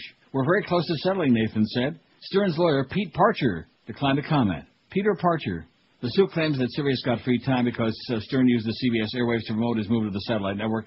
The suit claims Stern stood to gain financially if the Sirius subscriber base grew, and that payments to him were accelerated because of his on-air mentions while at CBS. Let me say it again. They could have taken him off the air anytime they wanted. They didn't do it. They wanted the money. The parties are expected to let the judge know by Wednesday whether or not they've settled the case.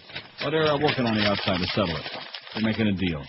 Deal or no deal. And speaking of radio, the next fight in the ongoing battle over indecency fines could happen next week on the floor of the U.S. Senate, The bill sponsored by the unctuous, the right-wing lunatic Senator Sam Brownback of Kansas is back on the table, will be likely voted on next week by a Senate committee.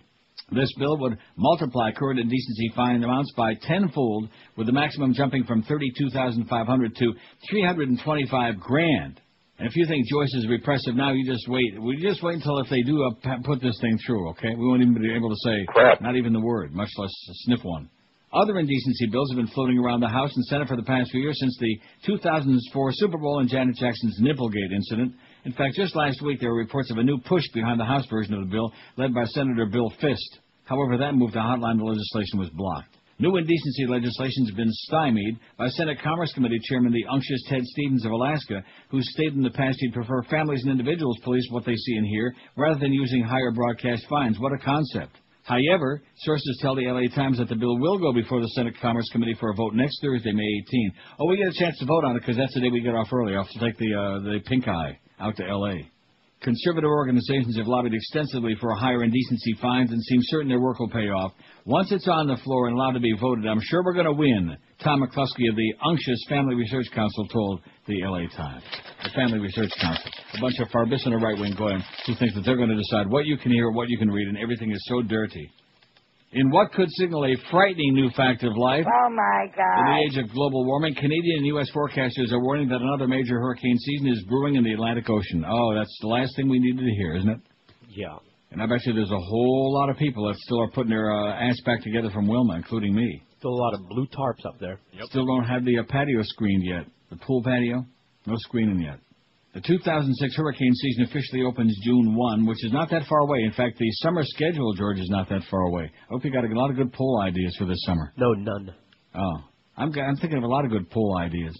No bet. They have nothing to do with the show, but let's see. The season opens officially June 1. Already scientists are telling people living in North America that numerous storms are predicted with as many as 5 major hurricanes packing winds of 180 miles an hour or greater. How do you like that? It's kind of comparable to what we were looking at last year at this time, said Bob Robichaud, a meteorologist with the Canadian Hurricane Center in Dartmouth, Nova Scotia. Last year we were looking at 12 to 15 storms, and this year the forecast is for about 17. No one would go out on a limb and say it's just going to be as bad as last year, but the indications are that it's going to be another active season, almost twice as active as normal. Could be that global warming, could it? No. Couldn't be. No. Okay, let's add about 100 more names on this poll while you're eating lunch. 5670560. Pound 560 in the Verizon. I'm eating too much of that pasta, I think.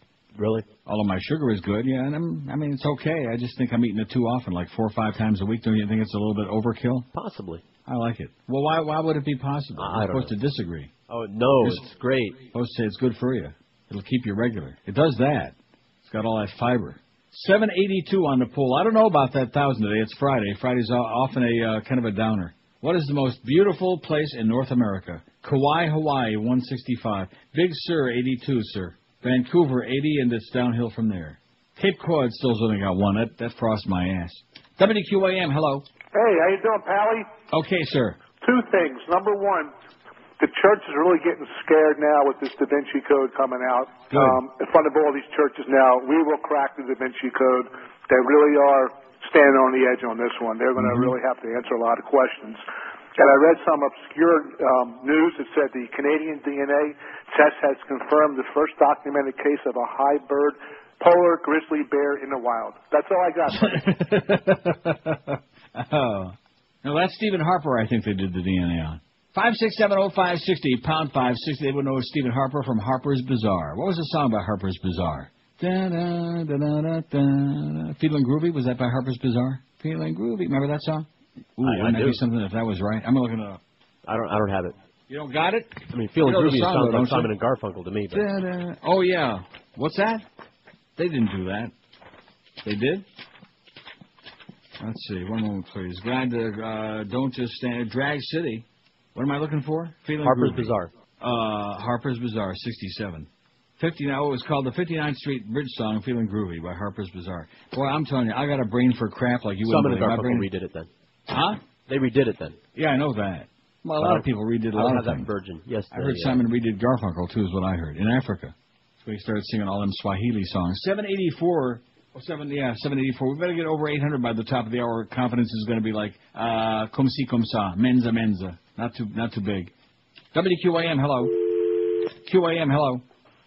in Canada. Yeah. Oh, very good. Now, you know, back today, but yesterday was Thursday. Thursday, it's the treatments, man.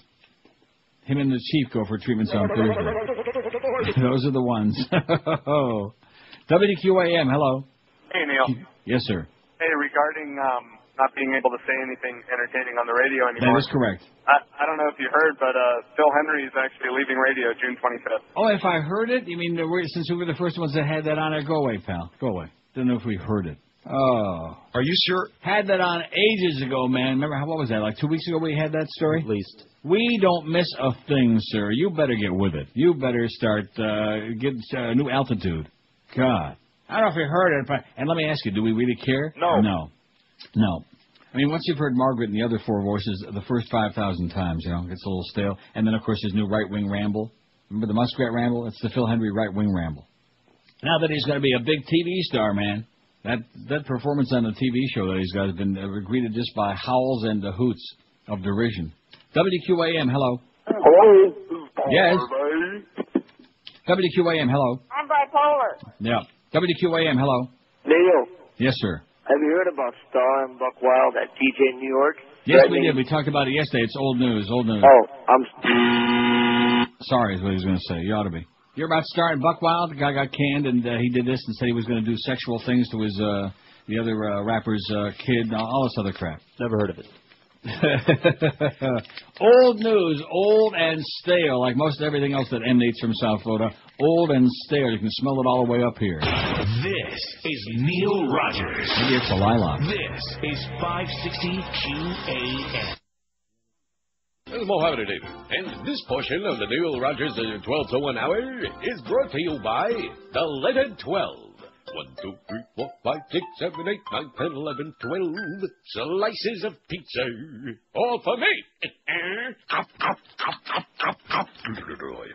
You know, reach a decision here. How about it? Packed my pizza and shoved it into my checkered pen. Now you can't kick Mo around no more. All that rape's got my butt sore. Rectum. The best years of what remains of my life I gave to this place. Just for old times, I think I'll go and hail the fumes of the fleshly imprinted men's room. I've had enough of you guys not using asteroid. You bastards should only drop dead and die. Gonna stay home far away from here. I'll hand my keys back and board the car that I drove on town. I go to my orifice and clean out my desk. That is, if I only had an orifice or a desk. I'll kick your ass. I'll slap up to Boca, go to Publix, and watch the shoppers from a bench. Listen.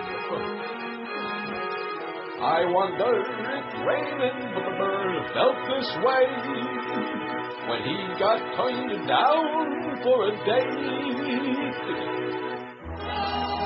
Dory, dory, dory, dory, dory, dory, dory, dory, dory, dory, dory, dory, dory, dory, dory, dory, dory, dory.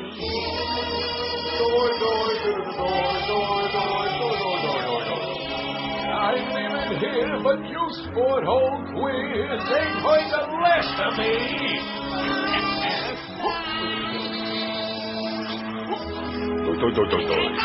Bye-bye. 12:01 at 560 WQAM. Speaking of squeakies, he'll be on at 4 from the quarterdeck and Sunrise.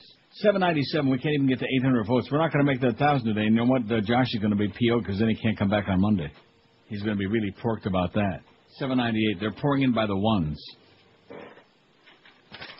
Let's see. Luis says, attention, George. How come you're faxing this to me? It says, attention, George. Well, read it to yourself before you read it out loud. First off, I want to thank you guys for entertaining me every day. Oh, we sure love Luis. Yes, I want to read the second paragraph. If you could add for the poll today, anything you want, Luis, Catalina Island. That's on there. I don't think any of your listeners have been there, but it's beautiful. In closing, you guys had a bit race car driver, Willie T. Ribs. Real catchy song. Yes, I think it started, wonder who that is. If you could find it, please play it, he said. Well, I'll tell you one thing, Luis, based on that second paragraph in this fax. Yeah. I think anything he wants. There you go. It's like magic. How'd we do that? Look at who that is. Everybody look at who that is. Lordy, Lordy, look at who that is. Daddy with the T-Ribs. He's a racing whiz. Race around in his car, that is. The race driver that never wins. Daddy with the T-Ribs. Now see here, all you kids. They call me Mr. Ribs. One day soon I'll win a race in my Rocket 88. Oh, well, hey, baby, you sure look fine today. Mr. Ribs, did you win the race? Oh, well, I came in at 35th place. Well, you earned yourself some ribs on the plate. Forget that, honey. How's about a date? I ain't gonna take that chance. Not if you keep coming in last. Is that why you don't go out with me? You ain't too slow. You can't compete. Well, I may be slow on the street, but I sure be fast on my feet.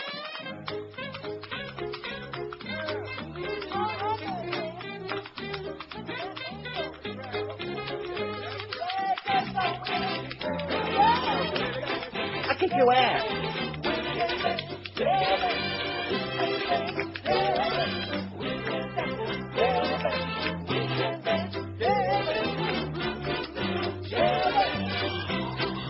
They call him Mr.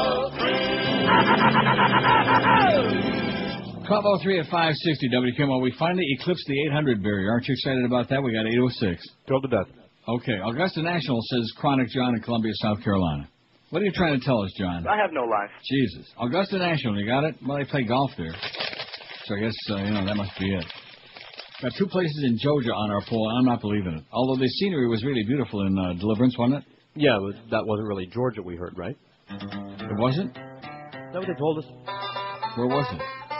I don't know. I think it was probably in Fort Myers. It was right over by the Beasley compound. Especially when they were talking about Aintree. And when they had that kid up there with a banjo, that was definitely by the Banjo Boy Group, Inc. Don't buy that stock, by the way. You'll rue the day. It's going in a turlet. 806 votes on the poll. We need a whole bunch more really nifty names on there, though. Wait till you hear this. Speaking of broadcast stories, Bangkok, Thailand. A Thai entrepreneur has launched a... Now, how come nobody has said some exotic place in the South Pacific for our poll? Because that's not North America. See? Right, like Hawaii in the South Pacific. That would be like saying Hawaii. Hawaii is not in the South Pacific, okay? Whatever you say. You're telling me Hawaii is in the South Pacific? Hawaii is right smack in the middle of the Pacific. Right. That's south of us. Well, take a look at it. Get your globe out. Take a look at it. Okay, here it is. A Thai entrepreneur has launched an internet radio station to put dogs in a better mood. It says, Thailand starts dog radio station. When I saw the headline, I thought, boy, we sure got enough of those in this market. Like across the street. Anapan Bunchen, director of a dog grooming school, said he launched Dog Radio Thailand this week because he has seen music improve the mood of dogs he grooms. Isn't that something? Mm-hmm. During classes, he turns on music for the dogs because the music puts the dogs in a good mood, and they're more willing to let the groomers handle them, he said. The programming on dogradiothailand.com mainly comprises Thai pop music, but Buncham plans to expand offerings in which the disc jockey will talk to the dogs in Thai, and the canine listener will be encouraged to respond. I wonder if they bark in Thai. At 9 a.m., we may have a dog greeting show, which will repeat Sawasdee, which means hello, over and over again. Sawasdee, Sawasdee. If we say Sawasdee in some houses, the dog may lift both paws in response. In some houses, the dog may lift only one paw. It depends on how the dog was trained, Anupan said. That's sick. He said if we play a slow song, we may have the DJ howl, because dogs howl too when they hear sad songs. That's something? Like when you hear the music they play on Magic, a lot of people howl. Sorry, Ricky, but you know it's true. That Bob Hamilton's an idiot. If we don't get 900 by the top of the hour, I'm leaving. We got 813 right now. Agency rejects .XXX domain name. Now, what did I do with my Ron Jeremy story? Uh-oh. Well, don't tell me I didn't print that one out. I don't think I did it. Oh, no. I'm not going to hear about Ron? I better get back on that. Boy, I don't know what I'm going to do now. Faced with opposition from conservative groups and some pornography websites, let me just take a look. I know I printed that out. Maybe I'm losing my mind. You think that's possible? Oh. No? Maybe I already Schmidt-canned it. That's very possible, too. Faced with opposition from conservative groups and some pornography websites, the Internet's key oversight agency voted Wednesday to reject a proposal to create a red light district on the Internet. The decision from the Internet Corporation for Assigned Names and Numbers reverses its preliminary approval last June to create a .xxx domain name for voluntary use by the adult entertainment industry. Now, you know, in Amsterdam on the poles, they have what do they call those things? Those posts they have on the street? Yeah, lamp posts? No, not lamp posts, not that high. Just those, what do they call those damn things? They're like a rail. I don't know what they call them. But anyway, XXX is like the symbol. It's got nothing to do with sex, by the way, Amsterdam, surprisingly enough. Even on the Rue de Vaseline. What does it stand for? I don't know. ICANN, that's International Corp for Assigned Names, had postponed making the final decision in August after the U.S. government stepped in just days before a scheduled meeting to underscore objections it had received and intervention that had led some ICANN critics to question the organization's independence. The board was certainly very conscious of the controversy, but the heart of the decision today was not driven by a political consideration, ICANN Chief Executive Paul Twomey said in an interview that followed more than an hour of discussion in a closed teleconference meeting. Twomey said the decision largely came down to whether the creation of XXX might put ICANN in a difficult position of having to enforce all the world's laws governing pornography, including ones that might require porn sites to use the domain. Speech-related laws, he noted, often conflict with one another. Well, you know, there is no more free speech in America anyway, so just Schmidt-can it. Don't even ask.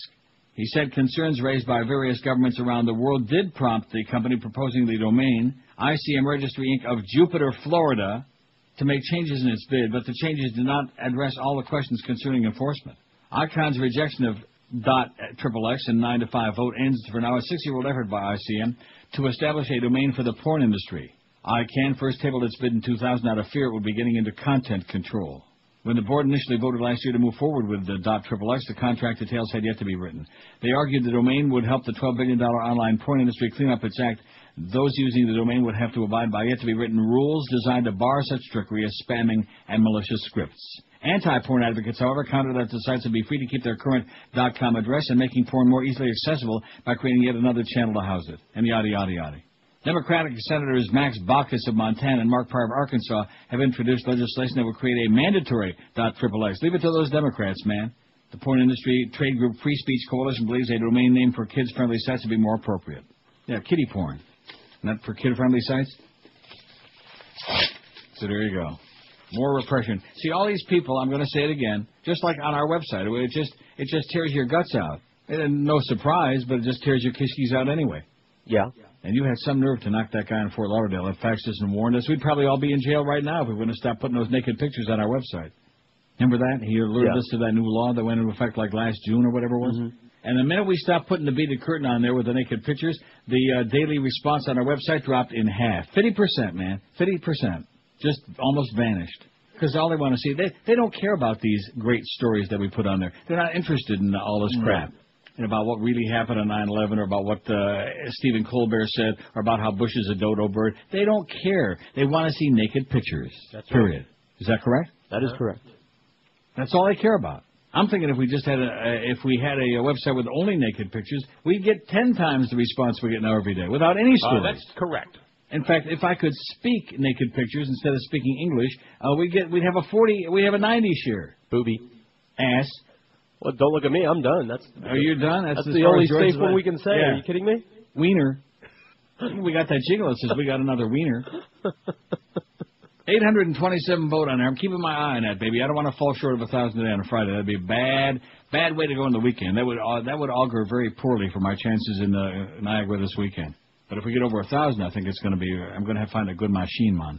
A really hot machine that pays like 4,000 on the line 5 times. How's that sound? A rad. I'll send you guys a couple of dimes. WQAM, hello. Yeah, how you doing? Okay, sir. God bless Stephen Colbert. Yes. I watch that thing about every night just to laugh. It's better than any comedy that's on TV. Mm-hmm. And the look on the Chimpmeister's face, President Dumb. You know what? He didn't know whether to scream or peel a banana. Well, I mean, you know, he was smiling at the beginning, but by the end he was straight faced. Sour. There was smoke. The word coming is out. sour. Yeah. I like you see when he walked down the line and the look that Laura gave him. She didn't stand or extend a hand to him. I'm surprised. She extended 1 digit. Yeah. Take care, Neil. Okay, see ya. Everyone. Stephen Colbert for president. Oh! I'll be honest with you. I better not say it. Because, when you were playing the audio yesterday and got all screwed up. Yeah. I'm not going to say it. I mean, that would be like saying that Jon Stewart isn't as funny as some people think he is and that he has good writers. That would be like saying that. I'm not going to do it. All right. I do like Tom Cruise and John Travolta in the closet, though. In fact, I like keeping him there. And I like Oprah's talking body parts. Rectum. Are good. 12 minutes past noon at QM. That was disappointing, though. That's because you built it up way too big, It was big, though. It was one of the biggest asses. It was the biggest talking ass I've ever seen, I will say that. Be surprised when they talk. Yeah. Well, sometimes, like your mouth. You can speak because you got a hole there, see? If you're a cigar smoker, just put a big stogie in there. Yeah. That's what Bubba used to do. If you're a cigar smoker, you like to kick back with a good premium brand, then Bahia Cigars by Tony Borhani is for you. These hard-to-find cigars are made with first-grade tobacco processed and aged up to 10 years. Bahia is a real boutique cigar maker specializing in small-batch, hard-to-find tobacco. Bahia Gold, the flagship line, gets a 91 rating by Cigar Aficionado, Cigar Insider, and 9.1 by prestigious Schmoke magazine. This rich, flavored, well-balanced, full-bodied Nicaraguan cigar's got earthy hints of dark roast coffee, chocolate, spice, and pepper flavors. Also, be sure to try their Bahia Deseo. It's the hottest released cigar in the last 10 months. And the Deseo gets a high rating of 91 by Cigar Aficionado's Cigar Insider. A powerful, big, fat cigar with complex notes of leather, earth, and pepper. The finish is long and full-bodied with additional spice and a note of charred wood. It is to die for. For a soft-loaded tobacconist nearby you, log on to theBahiaCigars.com or call toll-free 1-800-35-BAHIA. That's 1-800-35-BAHIA. This is Neil Rogers. This is 560 QAM. Neil Dubai Ports World, headquartered in the United Arab Emirates, in the Middle East. Seriously. Hey, don't worry. We're good at recognizing terrorists. Oh, hello, Abdul. Oh, hi, Mohammed. Hey, I need to check your cargo container very carefully. I hear something ticking. What have you got in there, my friend? Alarm clock? Excellent. Come ashore. Dubai Ports World.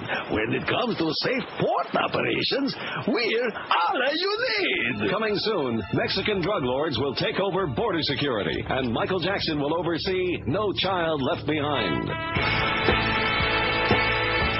All right.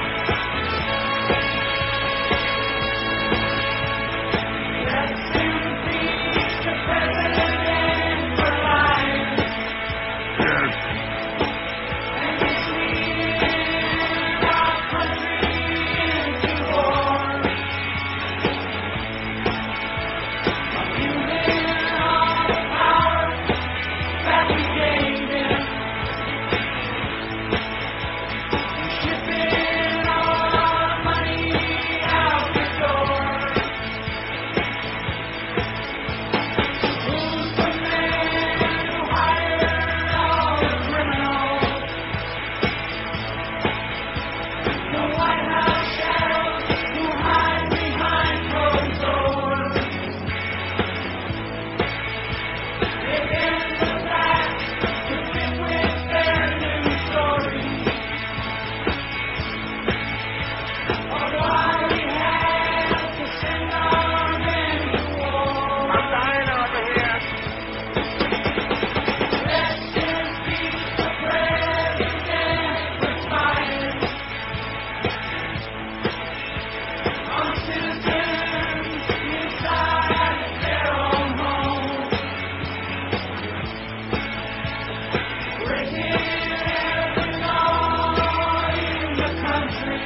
going to be performing that live at the Tuck Sub Center at 2:15 this afternoon. Let's impeach the president.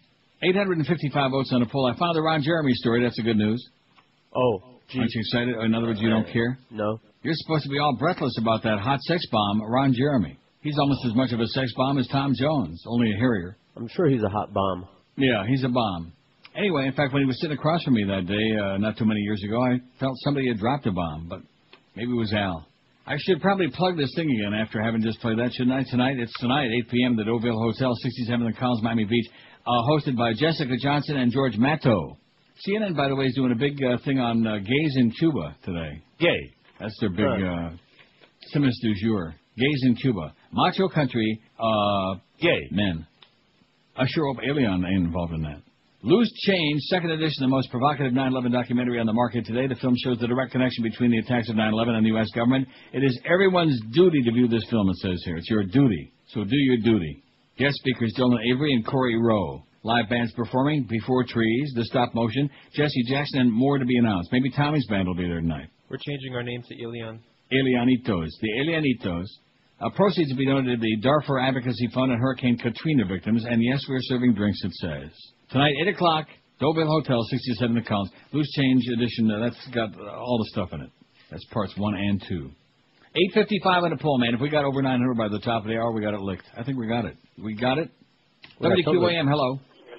Hi, I want to add something to the poll. Yes, sir. Gatlinburg, Tennessee. Gatlinburg, Tennessee is the most beautiful place in North America?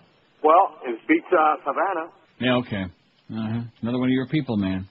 Mm-hmm. What? I'm telling you. What he heard about that gay Cuban thing? He got all psychotic. Let me tell you, Pally. I'll kick your ass. Better watch it. I'll send Lady Martez over to your house. Porn star and pastor argue impact. Oh, I got to do the break, though, before we get to Ron Jeremy. A little tease there. All right. Hey, if you'll recall, the day that he was in the building, that your good buddy Al Goldstein schlepped him into the building, people were, like, swooning in the hallways. There were females, like, all whipped up into a frenzy. Uh-huh. So I guess there's hope for everybody. 26 past noon at 560 WQM with lightning quick speeds, the latest features and security. Comcast high-speed internet leaves DSL in the dust.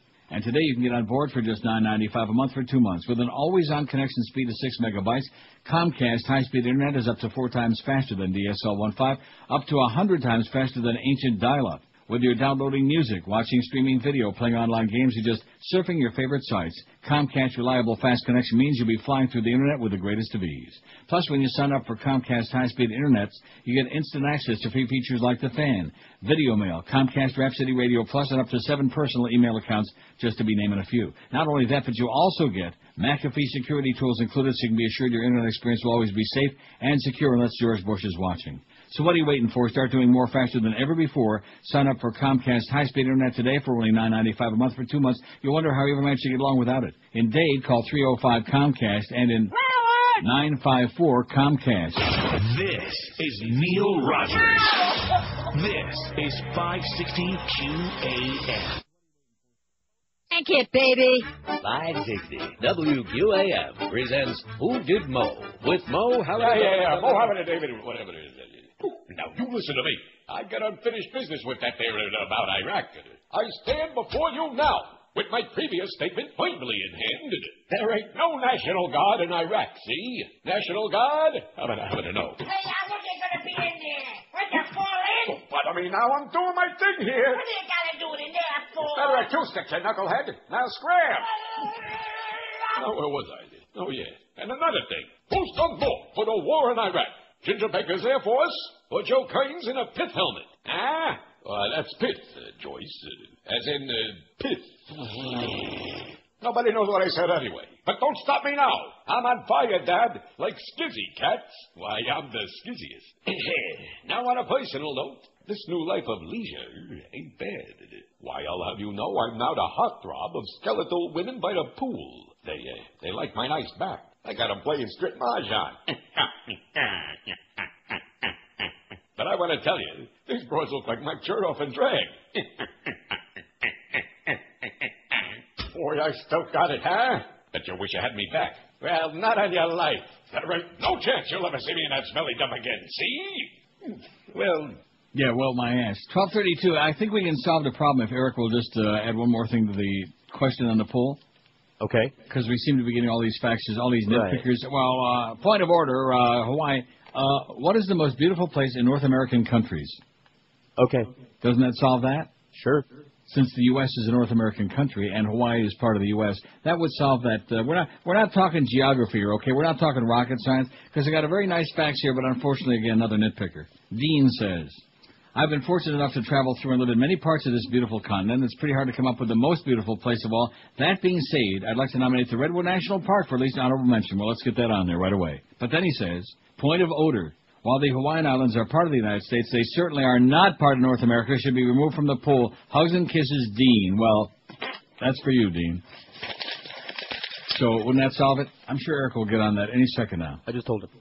The most beautiful place in North American countries, which would be, seems to me, Canada, U.S., Mexico, right? And since Hawaii is part of the U.S., then we don't have to put up with all that crap. Not that it makes any difference, you understand. It's our poll. It's our show. We'll put whatever kind of garbage we want on there.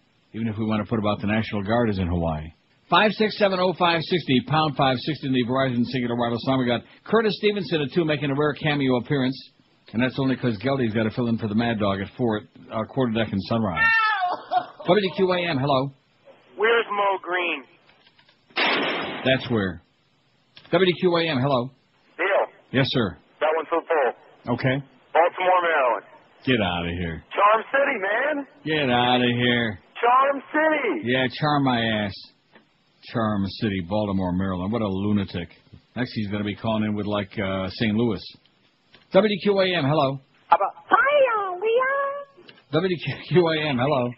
Neil, good morning. Good afternoon, I'm sorry. Good evening, yeah. I got a great place for the poll. Uh-huh. Overtown, Miami. Yeah, okay. WQAM, hello. Neil. Yes, sir. How you doing? Good. Hey, I'd like to encourage everybody to engage in civil disobedience. When you drive next to an idiot with a W bumper sticker, please roll down your window and yell at them and ask them if they're happy they voted for them. Yeah. When you No, see just this shoot them darn instead, then they won't be doing anything like that again. Just get an impeach sticker, and every time you see a car with a W on it, just put it in front of it. Okay. Okay. I just want to encourage people to do it. Take care. Okay, shoot a few of them, too, by the way. Got that new law now. That's right. You see anybody that represents a threat to your future freedoms, which might be some right-wing jackass, just shoot their ass. Are you threatening me? Yes. WQAM, hello. WQAM, hello. Uncle Neil. Yes, sir. Hey, what's up, Uncle Neil? I really don't have a suggestion for the poll because I just turned on the radio. So we don't have to have a suggestion for the poll. We're just taking calls, and maybe you might actually have something to say, or not. You never know. It's going to be pretty weak, but it's okay. It was. I remembered the other day because you were talking about Stu Gotts. Yeah. And I've never been into like betting or anything like that, but I met this guy during business hours that the guy's what he calls a sponsor. You've never heard of this? I don't know if I've never heard of it either. It's like he doesn't bet himself, but he sponsors people. In other words, he brings people in, and he makes a cut off what they lose. It's like a smart. Yeah. What the hell is that? I tell you, I've never heard of it. I'd like to be a sponsor of Woodbine, I'll tell you that. Where do I sign up for that? No, he's not the actual bookie, though. He's friends with the bookie, and he brings in serious people. What does that got to do with Stu Gotts? Well, that bookie, his buddy, takes bets for Stu Gotts and told him that he is just as bad at betting as he is on the air. Horrible. Good. That's pretty bad, then. His ass all the time. He'll have to probably borrow a lot of money from Joel Feinberg's daddy. I guess, because he just gets killed on a weekly basis. Good. Excellent. That's the best news we heard all day. Thanks but, for the good news, pal. Hold on. Let me... Too late. I already dumped you out. See, once I hit that button, man, you can't bring him back. Maybe you'll call us back. He had more to the story. But I thought that was it, didn't you? I thought it was it. I thought that was it. Well, because this thing is like on a delayed... that's why you still heard like the ass end of what he was saying. Then, he vanished. This button could look like a slow, delayed reaction. Kind of like our engineering department, like a real slow reaction. Like maybe 4 or 5 years later, if you make enough noise, something might happen. But I doubt it, especially if Bob Vermouth's around. Corporate's in the building. Bob Vermouth. What a jackass. Idiot. They're still laughing at him in Amsterdam. They still remember that meal he came up there and how he behaved like an idiot. Porn star and pastor argue impact. I promised you this story. I threatened. The pornography, this is from what paper? The Cincinnati Enquirer. Oh, Cincinnati, how prudish and right-wing they are there, the Queen City. The pornography star entered the room at the University of Cincinnati Wednesday night to roaring applause. He took his place beyond... And you want to know why? The whole thing with him is they're just jealous because he's double-jointed. That's the whole deal. Oh. That's it. It's got to be it. I mean, he is absolutely so grotesque, fat and hairy and real Jewy looking. I mean, just, oh, man. Makes me feel so much better about myself. He took his place behind a lectern in the same spot where UC President Nancy Zimfer once updated the crowd about her academic plan. Nancy Zimfer, I wonder if she's kin to the dearly departed Bill Zimfer. You think so? How many could there be? Some, let's not spell the same. Some stood for the star. They stood and gave him a standing ovation. One man snapped his picture with a cell phone. There on the stage was chubby, baldy Ron Jeremy, star of about 1,800 adult films and subject of curiosity for a crowd of 500 at UC's Tangeman University Center. Then there was the other guy, the anti-Ron Jeremy, a guy in a white dress shirt and a trendy haircut. Less familiar to the college set, Craig Gross is a pastor and founder of the California anti-pornography internet ministry XXXchurch.com, which, according to Time magazine, plans to hand out Bibles at erotica conventions. And there's nothing more pornographic than the Bible. I hope they highlight the dirty parts. A lot of begetting and begetting going on in there. And it wasn't by an immaculate contraception either. Abraham pimping his wife out. Hosted by the UC Programs and Activities Council and two were on campus to debate pornography and field questions. They had a similar debate last month at the University of Rhode Island. Gross called porn a cheap substitute for the real thing. He said it's addictive and creates unreal fantasies and taints people's views, especially men's, about sex and women. For some people, it leads to a dead end, Gross said. Anybody out there ever have a dead end? Jeremy said pornography can be empowering to women. It's not as harmful as Gross claims. He's called it part of the wide world of entertainment, nothing more, nothing less. How many of you saw porn before 18, Gross asked the audience, emphasizing its easy availability. Several raised their hands. But look, Jeremy responded, they're all healthy, happy students. After each man presented his side of the argument, students lined up to ask questions that ranged from porn's role in sexual violence and the spread of sexually transmitted diseases to how each of them felt God looked upon pornography. I hear he likes it. He invented it. How God felt about pornography. I hear he likes the amateur. Aren't there times you just feel so weak, you know, you just want to throw your arms up in the air and just give up? How do you think God feels about porno, huh, Ron? Hey, Ron, what do you think God feels about you? If God was like into pornography, he wouldn't let Ron have that big pupik. You got a point. Yeah, he would never let him appear in any of those flicks. Of course, God made him too. Well, what does that say? That proves right there is no God. I'm sitting here looking in that mirror back there, and I know for sure there is only... Neil, God! That's it. There's a God, and he's got a sick sense of humor. Who's that? God. Oh. Yeah, well, he's a sadist. There's no question about that. That's why he's always putting us to the test. He knows ahead of time what the result's going to be, but he's always assuring our failure because he created us weak. Not perfect like him, even though his wrath does wax hot very often. He gets pissed off. But he's perfect. See? And who said he wasn't into porn? 886 on the poll. Now, we got to get to over 900 by the top of the hour. I think we got this made. I get a little bit nervous, you know. You know me. Fridays are a little bit weak. Why do you think that is on Friday? Because everybody's screwing off. They're all screwing off on Friday? You bet. They're all screwing on Friday, and they're all out of town, too. If they got any brains, if they got more than $10, they're out of town. In fact, I'll even go beyond that. If they got more than $8, they're gone right now. Unless, of course, they got to be. They're like you guys. Now, Tommy's not going to be stuck there till 2 o'clock. I'm going to feel guilty about he that. is. Yeah, you are? Yeah, I'll be here. Well, it's keeping you out of trouble anyway, keeping you off the streets. It's probably slowing down the drug deals. Well, we got him a sandwich. I got nothing else to do. Yeah, you got some free food or free lunch. There ain't no spots coming in from this crowd. Nothing else to do. Although I will say this, man, since we got that Chris Jones in there, we got spots up the ass. In fact, we got a doctor coming in Monday to diagnose the staff. Aren't you amazed? This guy's actually doing it. He is really doing a job. We got like 3 more salespeople, and the other ones are complaining. You know, where's all these people? Where are they going to find accounts for them all? Good. I hope they take the accounts from the losers out there. I don't want to mention Troy by name, and give them to somebody that might really know how to service them. Somebody understands what it is we're doing here. It's called radio. Besides somebody that once used to take showers naked with guys in the locker room every day. Hey, today's Friday. I bet there are a lot of you guys out there who haven't even thought about Mother's Day. Well, guess what?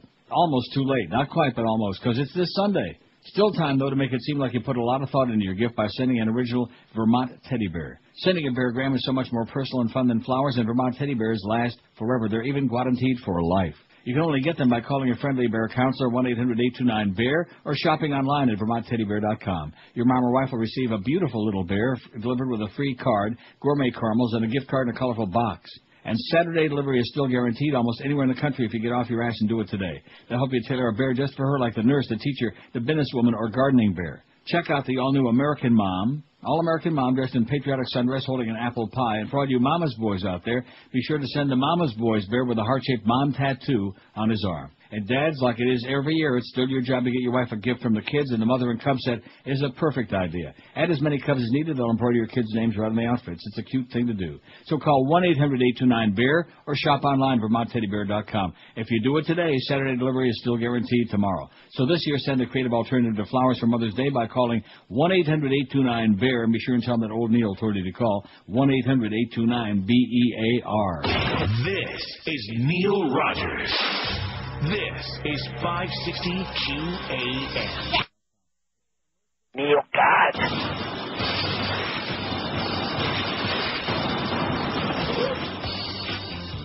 Push it, they bully. Watch it now, watch it. Carlsbad. Another Everest terrorist went through by.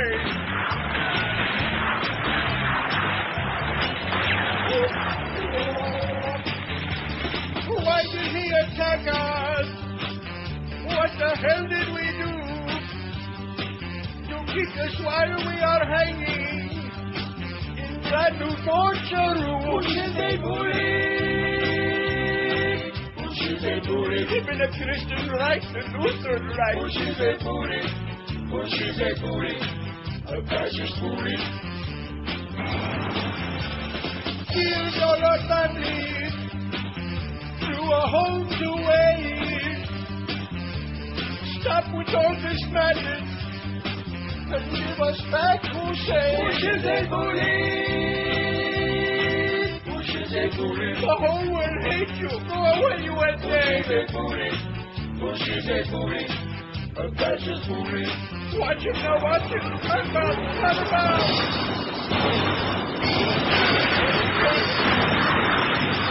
Yeah, but who's left on American Idol? Isn't that the important crap? You betcha, man. Let's spend hours on that. In fact, there was a story on this guy that got booted off, and he's got some other kind of a job. Am I going to do that story? No. I didn't even look at it. I don't want to know from American Idol. It just gives me spilkies. Huh?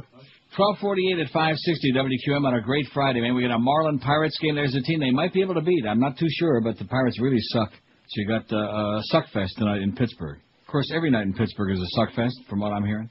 Wait till you hear this story. Speaking of things that suck, you just won't believe that. Well, you will, but just pathetic. I'll pretend I don't. Well, it's from Casey, South Carolina. C-A-Y-C, like Edgar Casey. Is that north or south of the border? I don't know. It's South Carolina. Oh, south of the border. You never saw that. I can't believe you never saw those bumper stickers. I've never heard of that. You never heard of it? Is it a place? Is it what is it? Amusement park? Do I have to go through this again? Tommy will explain to you during the next break.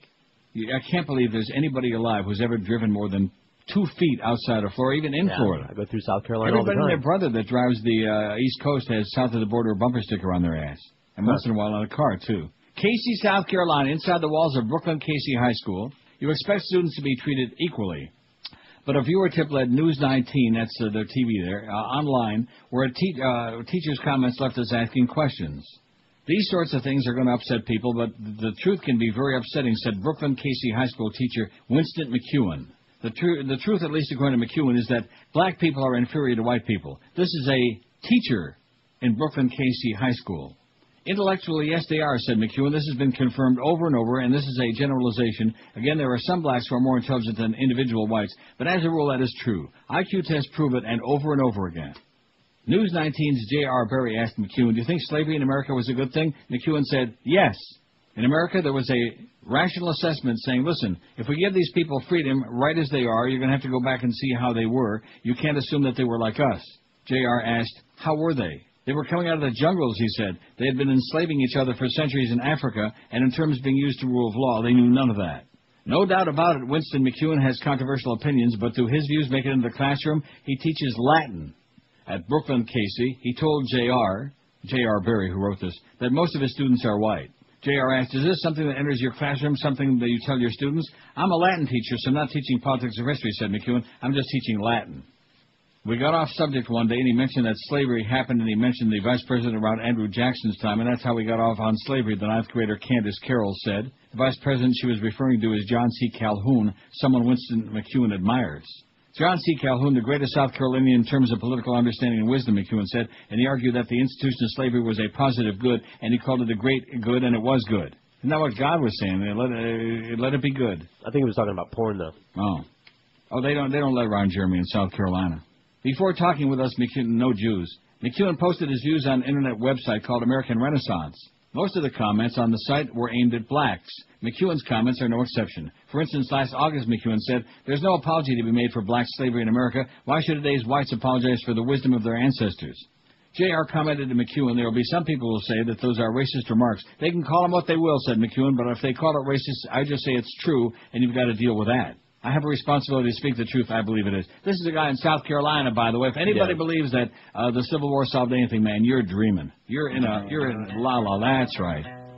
Let's get on that damn canoe and head on down to Aintree, down the Cohawassee River, with BBGI, the Banjo Boy Grouping. J.R. asked, "So if you have black students in your class, do you look down on them?" "No," said McEwen. "I try to do the best I can with every student I've got." J.R. asked, "But you just said they were inferior. You try to actualize whatever potential is there," McEwen said.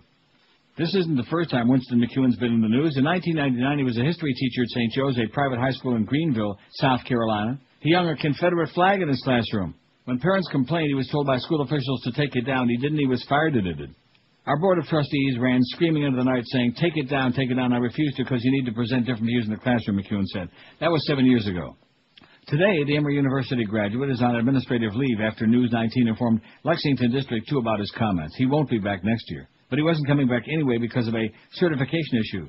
Though the district declined an on-camera interview, they did issue the follow. Well, they issued some statement, While McEwen's days with Lexington 2 are numbered, McEwen says his time in the classroom is far from over. Is that a problem, he says? I hope not. Am I not supposed to make a living because of my views? Or should I just be wiped out or what? And people like me, what do you think? I think you're a redneck is what I think. I think you're part of America's redneck problem. America's got a big, fat redneck problem.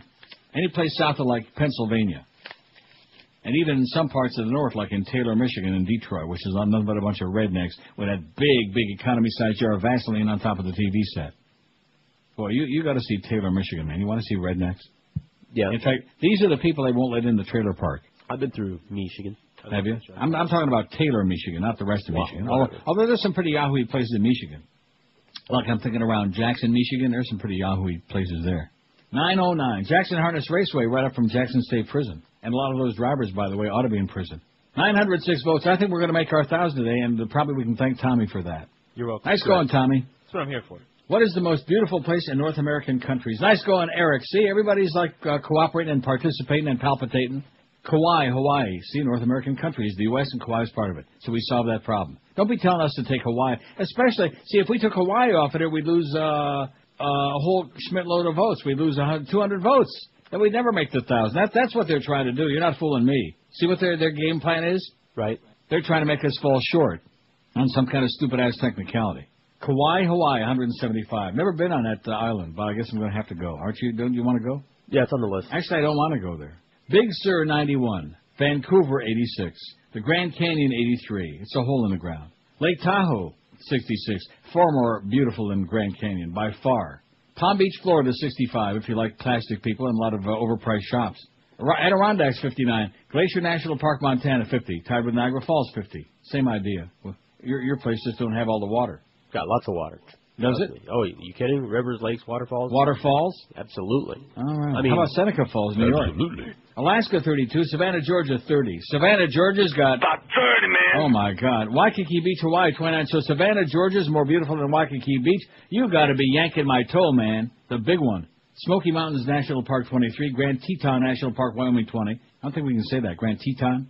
San Diego, California, 16. Cape Cod's got 7 now. Yosemite, 6.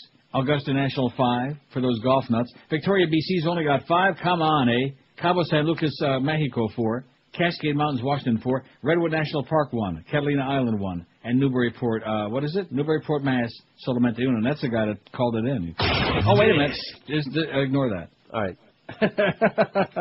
Well, I'm getting a little ahead of myself. I didn't realize that we got that great new sales manager now. He's doing a job, even though he talks like that guy from South Carolina. Yeah. Now, where is he from, Chris? Is he from North Carolina or South Carolina? North Carolina. Oh, thank God. That's why he's good.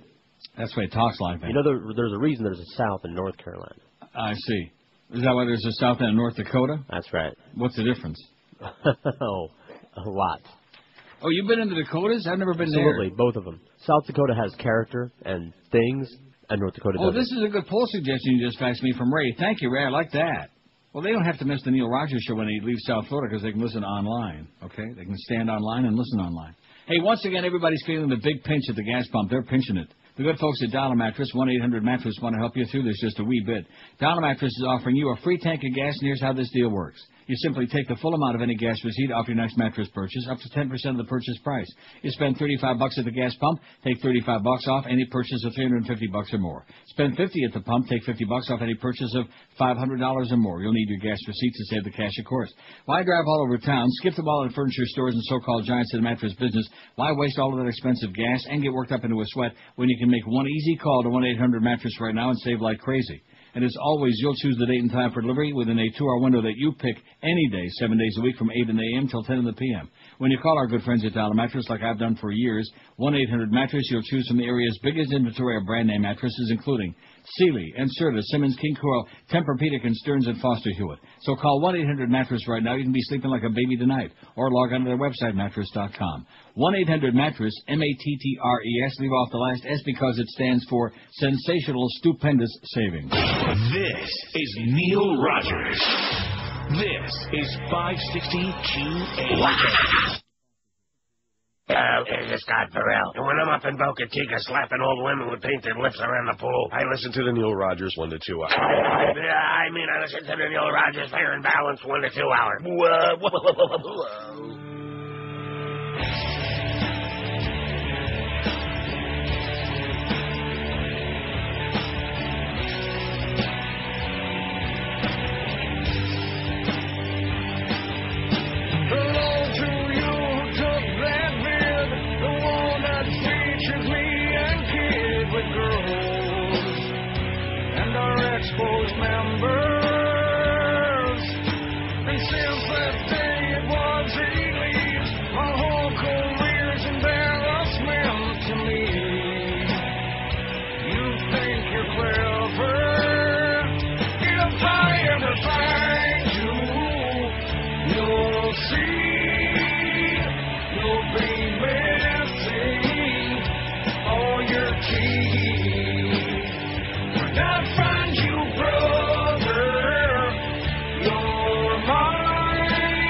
102 at 560 WQAM. We got Curtis Stevenson at 2 o'clock, all you sports nerds out there. And Geldy's on, so be sure and put that radio filter on your speaker, please. Filter out the squeaks. On the poll, we got 924. We're going to make it easy, man. Easy. This future poll suggestion I like a lot. Don't you think that's cute? Yes, it is. Should I guess I'll read it. Although we don't want any suggestions for it. This is for Monday, okay? Don't be starting to get too far ahead of yourselves, but I do like it. If I left South Florida tomorrow, the thing I would miss most is South Beach, the weather, Joe Stonecrab. Oh, will you people stop? What is with that? Jesus, God. The Neil Rogers Show, like I said, you can take that with you anywhere you want. The Dolphins, Marlins, Heat, or the Panthers. The friendly people, and he's got friendly like in, should be in quotes. The culture, what culture? And not a damn thing.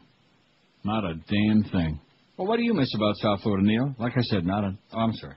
That's bad. Isn't that bad? It sounds like, I don't know. Sounds unfriendly. No, the truth. Sounds like kind of a South Florida kind of thing, like unfriendly, hostile, angry, like that. Oh, the sun is shining here. It's like almost 60 degrees over. It's a beautiful day.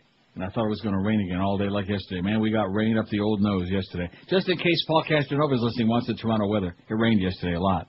Oh, just in. Oh, Fargo. Old Dusty Fargo. And also possibly Duke Cunningham. As we know, there are home and office search by law enforcement. We don't care about that. We're waiting for the Karl Rove indictment. That's supposed to be the big news today, maybe. Maybe, possibly, or not. But how come? Now, let me ask you something. Seriously. There's John Roberts. Together to let you know what is going on. The FBI is looking at the tangled web surrounding the Duke Cunningham bribery case. He's accused of taking some $2.4 million in bribes over the years in exchange for handing out lucrative contracts to people who were willing to give him money.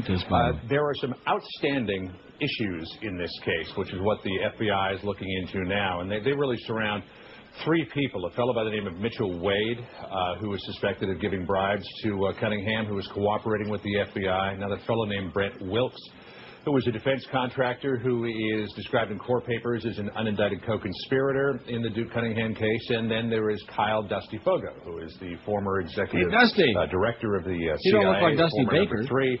He announced on Monday that he is stepping down. CIA officials said there was nothing unusual in that. Anyway, getting back to John Roberts, who's pontificating there on CNN right now since they hired him after CBS screwed him over. How come they didn't put him on there after Rather got blown out? I don't know. I mean, he was doing, every time Rather would be on vacation, he was filling in. He did weekends. He's great. He's very good. He looks like a human being. He's not hard to look at like Brian Williams. He doesn't have 85 teeth. He doesn't look like he just stepped off a spaceship. He's got a great voice. Track to provide. He's like we don't know whether he's left or right or in between. We don't care. Right? Right. He would have been the perfect replacement except for fuddy-duddy old Bob Schieffer. And then, of course, coming up with this bitch from the Today Show, Katie, oh, my God. Couric, my ass. Jesus. Now, when does that start? That must start fairly soon. I don't know. That's going to be una bomba grande. You'll see. In the beginning, everybody says, we're going to watch Katie. Yeah, sure they will. She's a bubblehead. She's like she's like one notch above or maybe even below Soledad. That's how what a lightweight she is. Simpleton. But that's okay. Dan Rather was just another one of the victims, just another one of these smear and schmear victims of this whole fascist regime. Oh, speaking of your fascist regime, since people don't care about these things, I have no fear that I'm going to get people nervous. They just hear the words coming off their speaker, and that makes them feel like, they're alive. Oh, there's that Neil on there. He just rambling along, like that. And then they feel like, they got a pulse, even if they don't. Concern is building among the military and the intelligence community that the U.S. may be preparing for a military strike on Iran. Oh, my God. As military assets in key positions are approaching readiness, according to Raw's story. It's pretty raw.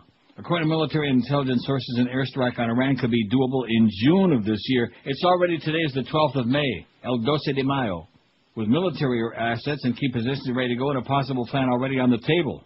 You ready for that? Uh-huh. Wouldn't surprise me. Speculation's been growing on a possible airstrike against Iran, but with the failure of the Bush administration to present a convincing case to the UN Security Council and to secure political backing domestically, some experts say the march toward war with Iran is on pause, barring an immediate need. And, of course, they don't say whether that's like a strategic need or a political need. It sounds more like to me a political need, which they have a very serious immediate need with that 29% poll rating. 29%, if you tuned in late, that's the newest number. Every day it's dropping and dropping and dropping, like dropping a bowling ball from the top of the Sears Tower in Chicago, from the CNN Tower in Toronto, dropping a bowling ball on the roof of the Rogers Center.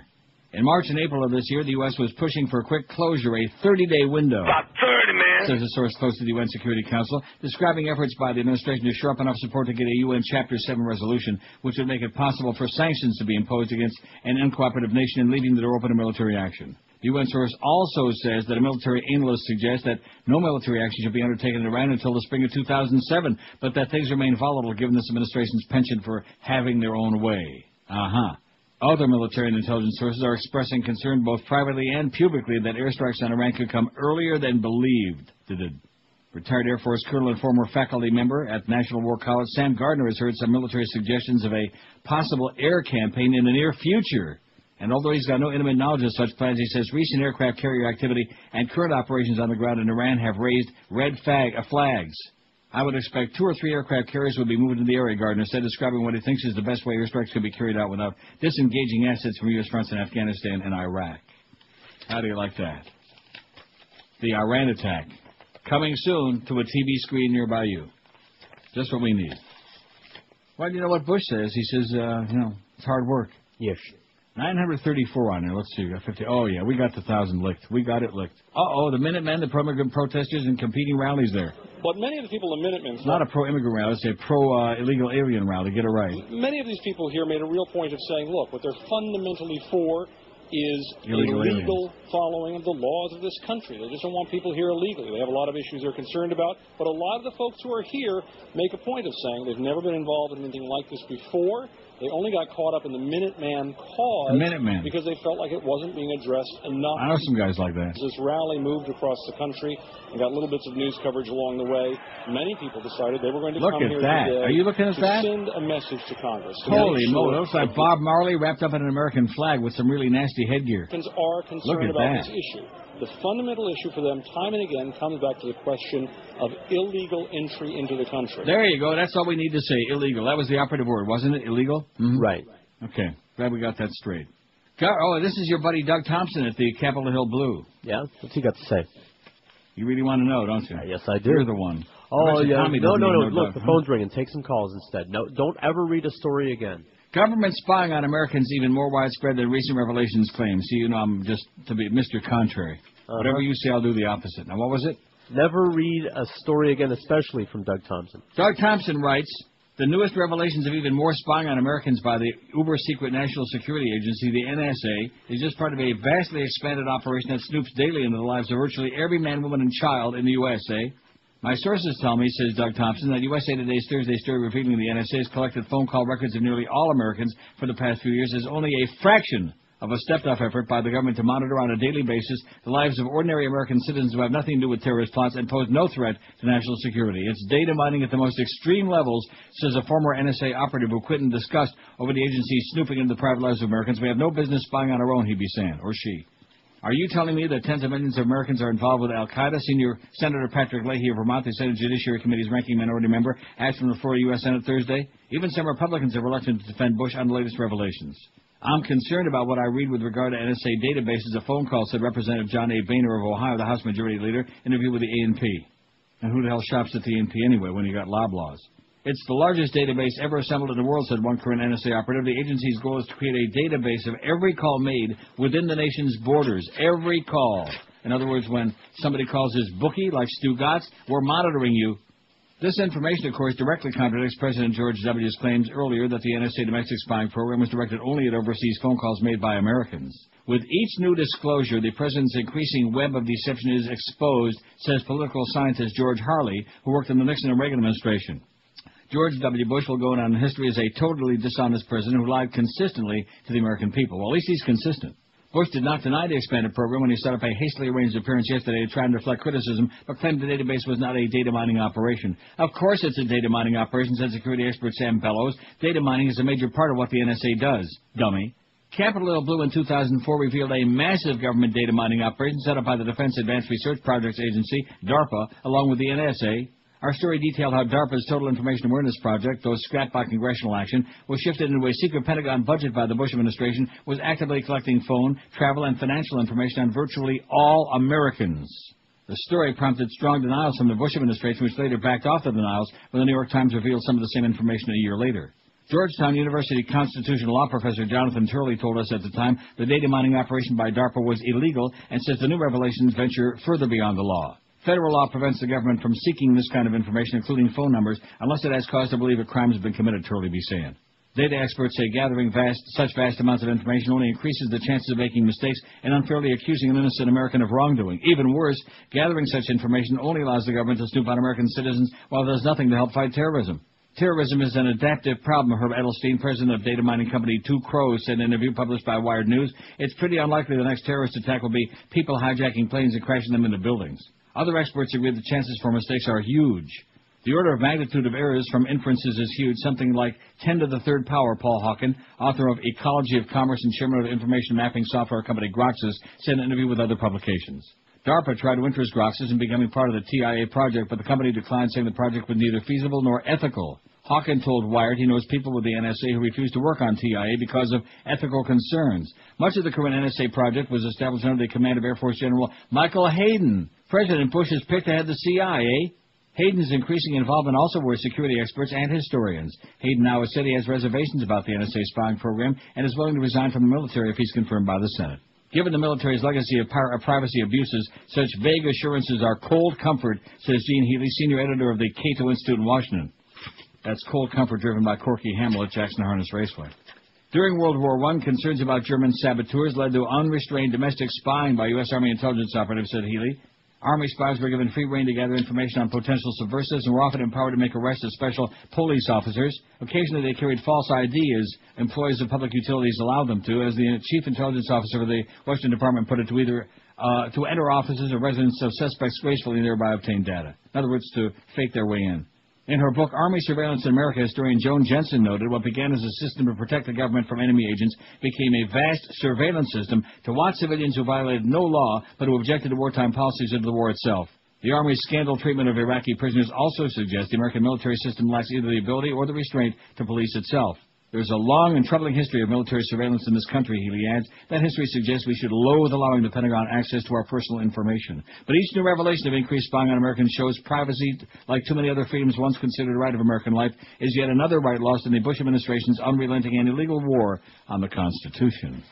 Maybe that's the war he keeps talking about. He keeps saying we're at war. We're in a war on the Constitution. Well, look at what time it is already, 1:14. Wow. Well, that was important crap, okay? And I'm sure that's going to change the course of human events, the fact that you made me read that. I know it will. Hey, if you love boating, that's a given in South Florida. Just about everybody loves the old boating deal out there in the water. But if you ever thought about buying a boat, what a nightmare. Don't do that. Do the smart thing and call Club Nautico instead at 1-800-BOAT-RENT right now. Why pay the expenses of owning a boat when you can rent one totally hassle-free? Join the club, Club Nautico. When you call 1-800-BOAT-RENT, you'll be amazed at just how easy they make all the things for you. No docking costs, no expensive upkeep, no insurance, or gosh forbid, no hurricane preparation. With a boat from Club Nautico, it's totally stress-free and truly affordable, too. Call 1-800-BOAT-RENT. No getting the boat ready because Club Nautico does it for you. No cleaning up either. At Club Nautico, here's how the deal works. You just hop on your boat and go have a great time. When you're done pulling at the dock, get off and leave. Just walk away. It's that easy.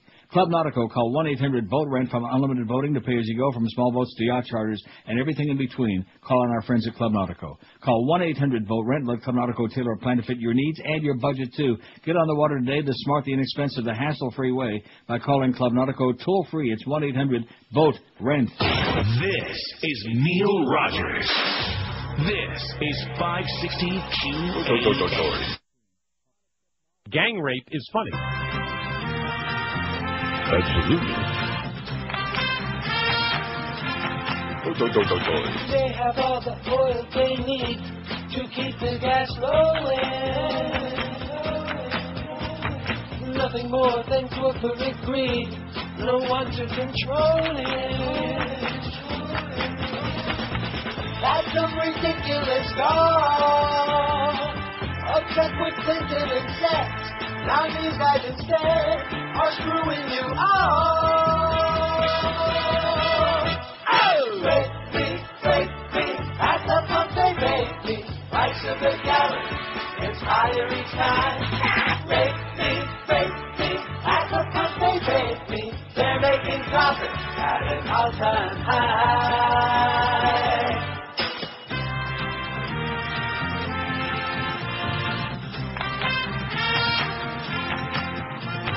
Open war on the middle class, pathetic and tragic. No balls to say to Bush, kiss my ass. It's over, we've had it. Rectum. You hear new spin every day, attempting to justify gouging the price high as the sky. Rape me, at the pump they rape me. They raise the price high as they like. Rape me, everyone on K Street. They buy the power that's pumping us dry.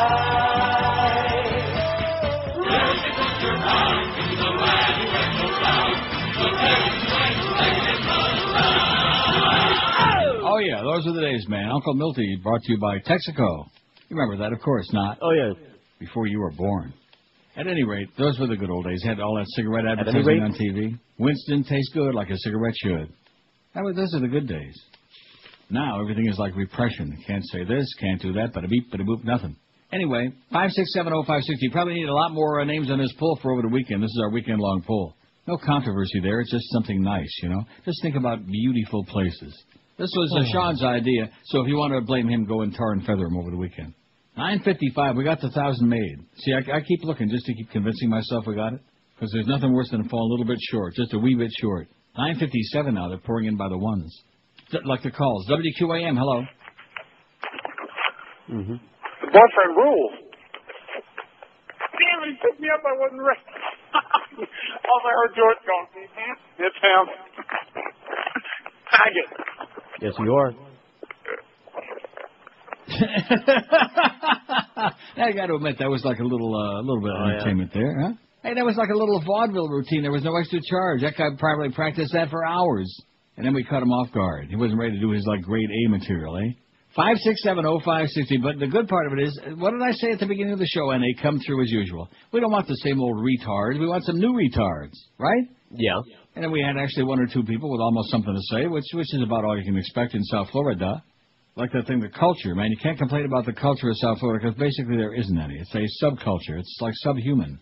Just a lot of very angry people. And I understand what you're angry about. I used to be there, too, all the time. WQAM, hello. QAM. WQAM, hello. I just spent 8 days in Maui.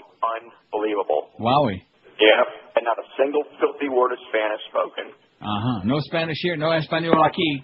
Okay. See, there you go. He hates your people. Uh-huh. Well, maybe they were speaking like Japanese there, man. There's a lot of Nipponese people in Hawaii. We want to put Maui on there? I don't think he was suggesting that. Why not? I don't think that was the nature of the call. Yes, it was. Why, you think the nature was just to say nobody picking upon you there? Come on, get with it. It's a beautiful place. When's the last time you were in Maui? The purpose of the call was to say filthy word of Spanish. That was the purpose. Oh. Well, maybe they were just speaking clean words there. They weren't saying bugarón. I'm sure that's what he meant. Oh. WQAM, hello. QAM. Hello. Yes, sir. Oye, ¿cómo estás, Neo? Okay. Oh. Oye. Filthy words of Spanish. Yeah. Speak in English. Okay, I'm speaking English, and maestro, ¿cómo tú estás? ¿Tú vas a ver el... Yeah, okay, huh? How do you like that? See, you're speaking English. Can't do it, can you? But that was new. That was something different and new and exciting. They're doing it. This tickles my fancy, I'll tell you that. Your fancy what? Fancy kneecap. Oh, look at that. It's graduation day somewhere. All these people are dancing around like a bunch of Mexican jumping beans in heat. And look at all them young ladies with their schmatas on. Graduation party means life doesn't have to stop, even with all the violence and suffering. Holland, an engineering graduate, says we have to move forward. Oh, my God. Look at that guy. Oh, look at that. Did you see that? No, I blinked. I have never seen such a screaming queen in my life in Iraq. Walls. Oh, my God. He was like, you had to see it. In fact, you remember in The Godfather at the wedding? When that one young guy was dancing, right about the same time Clemenza says, Paulie, more wine. And then there's the one guy in his hand, he's doing the thing with the hands like a real fruitcake. You fair. And I got up in the theater, I was screaming. You fair. Yeah. And then Clemenza said, I kick your ass. Just in that voice, too. 5670560. I mean, that was embarrassing. And you know the media, they pick out those kind of scenes intentionally because it's gay day in Cuba or some crap like that. And I'll tell you one thing, Alien, don't let those abuelos come anywhere near you again, okay? Old perverts. No kidding. I mean, what kind of a bunch of crap was... No Quim, what the hell was that? What kind of a pile of crap was that anyway? A pile of crap. They were squeezing his part to check it out. You know, what is that? That sounds like something that Father O'Toole would say to the altar boys. Yeah, I'm just checking your progress, see? I want to see if everything's growing all right. Oh, yeah, look at that. It's growing like crazy now. 26. I mean, come on already, will you? And just amazing the way the media pretends that like that. And of course, right away everybody says, "Oh, well, that's the Cuban thing. All the Cubans do that." Yeah. Well, but that's the way that happens, man. Right. The media says, "Here's these horny old abuelas, man. They haven't seen one of those in years, you know." Sick, twisted bitches. Exactly, precisely.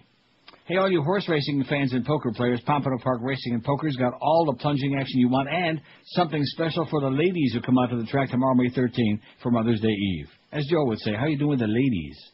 All the ladies willing to admit to be age 18 and older will get a free entry blank to win $1,000 in betting vouchers tomorrow night.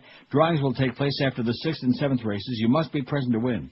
Prizes include a $50, $100, $150, $200, and $500 betting vouchers. What lady do you know who doesn't love to get some extra cash? Plus, the drawings will also be for tickets to upcoming Marlins baseball games. What's not to like? So make plans right now to bring out your wife, your mom, your mother-in-law, maybe all of them. And Pompano Park tomorrow night is where it's happening, the great Mother's Day Eve drawings. Just a half mile from both 95 and the Turnpike. Pompano Park is easy to get to, and like always, Pompano Park offers you free admission and free general parking every single day.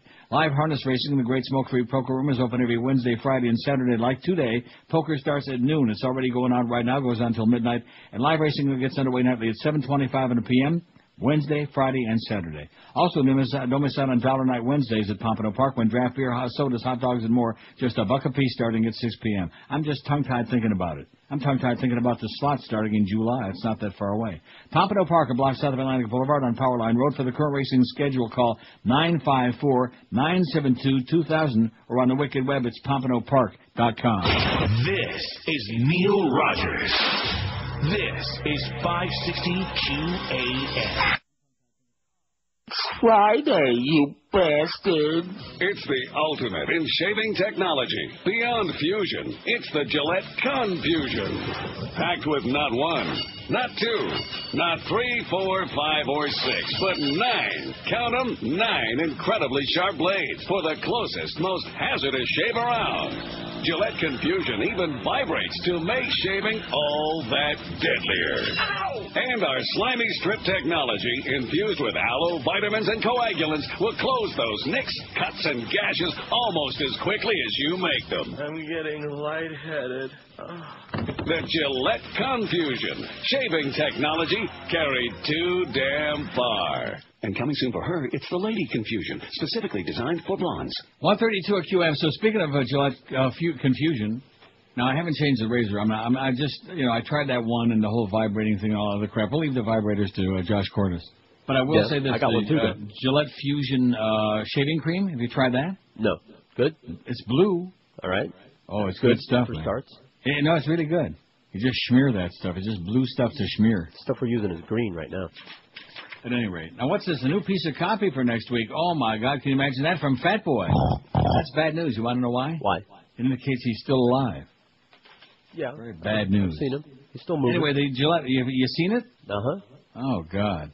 Bush says Jeb would make a great president. There's the chuckle for the weekend. Okay, just keep yucking it up over that. Oh, yeah. That's what I want to say about it. Could there be a third President Bush? I wanted to do this yesterday, but I never got around to it. But we will today. The current president said Wednesday that younger brother Jeb would make a great president and asked him about making a run. The first President Bush, Daddy, likes the idea, too. How do you like that? All the Bush, all the time.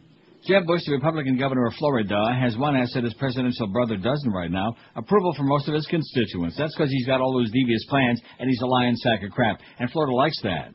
While George W. his approval ratings are, 29 right now nationally. Some 55% of Florida voters surveyed last month by Quinnipiac University said Jeb doing a heck of a job. Brownie Hound, heck of a job. 55%. Does that tell you there's no hope for Florida? Absolutely. Mm-hmm. The governor has repeatedly said he won't be a candidate for president in 2008, but that doesn't stop his family from encouraging him to go for it someday.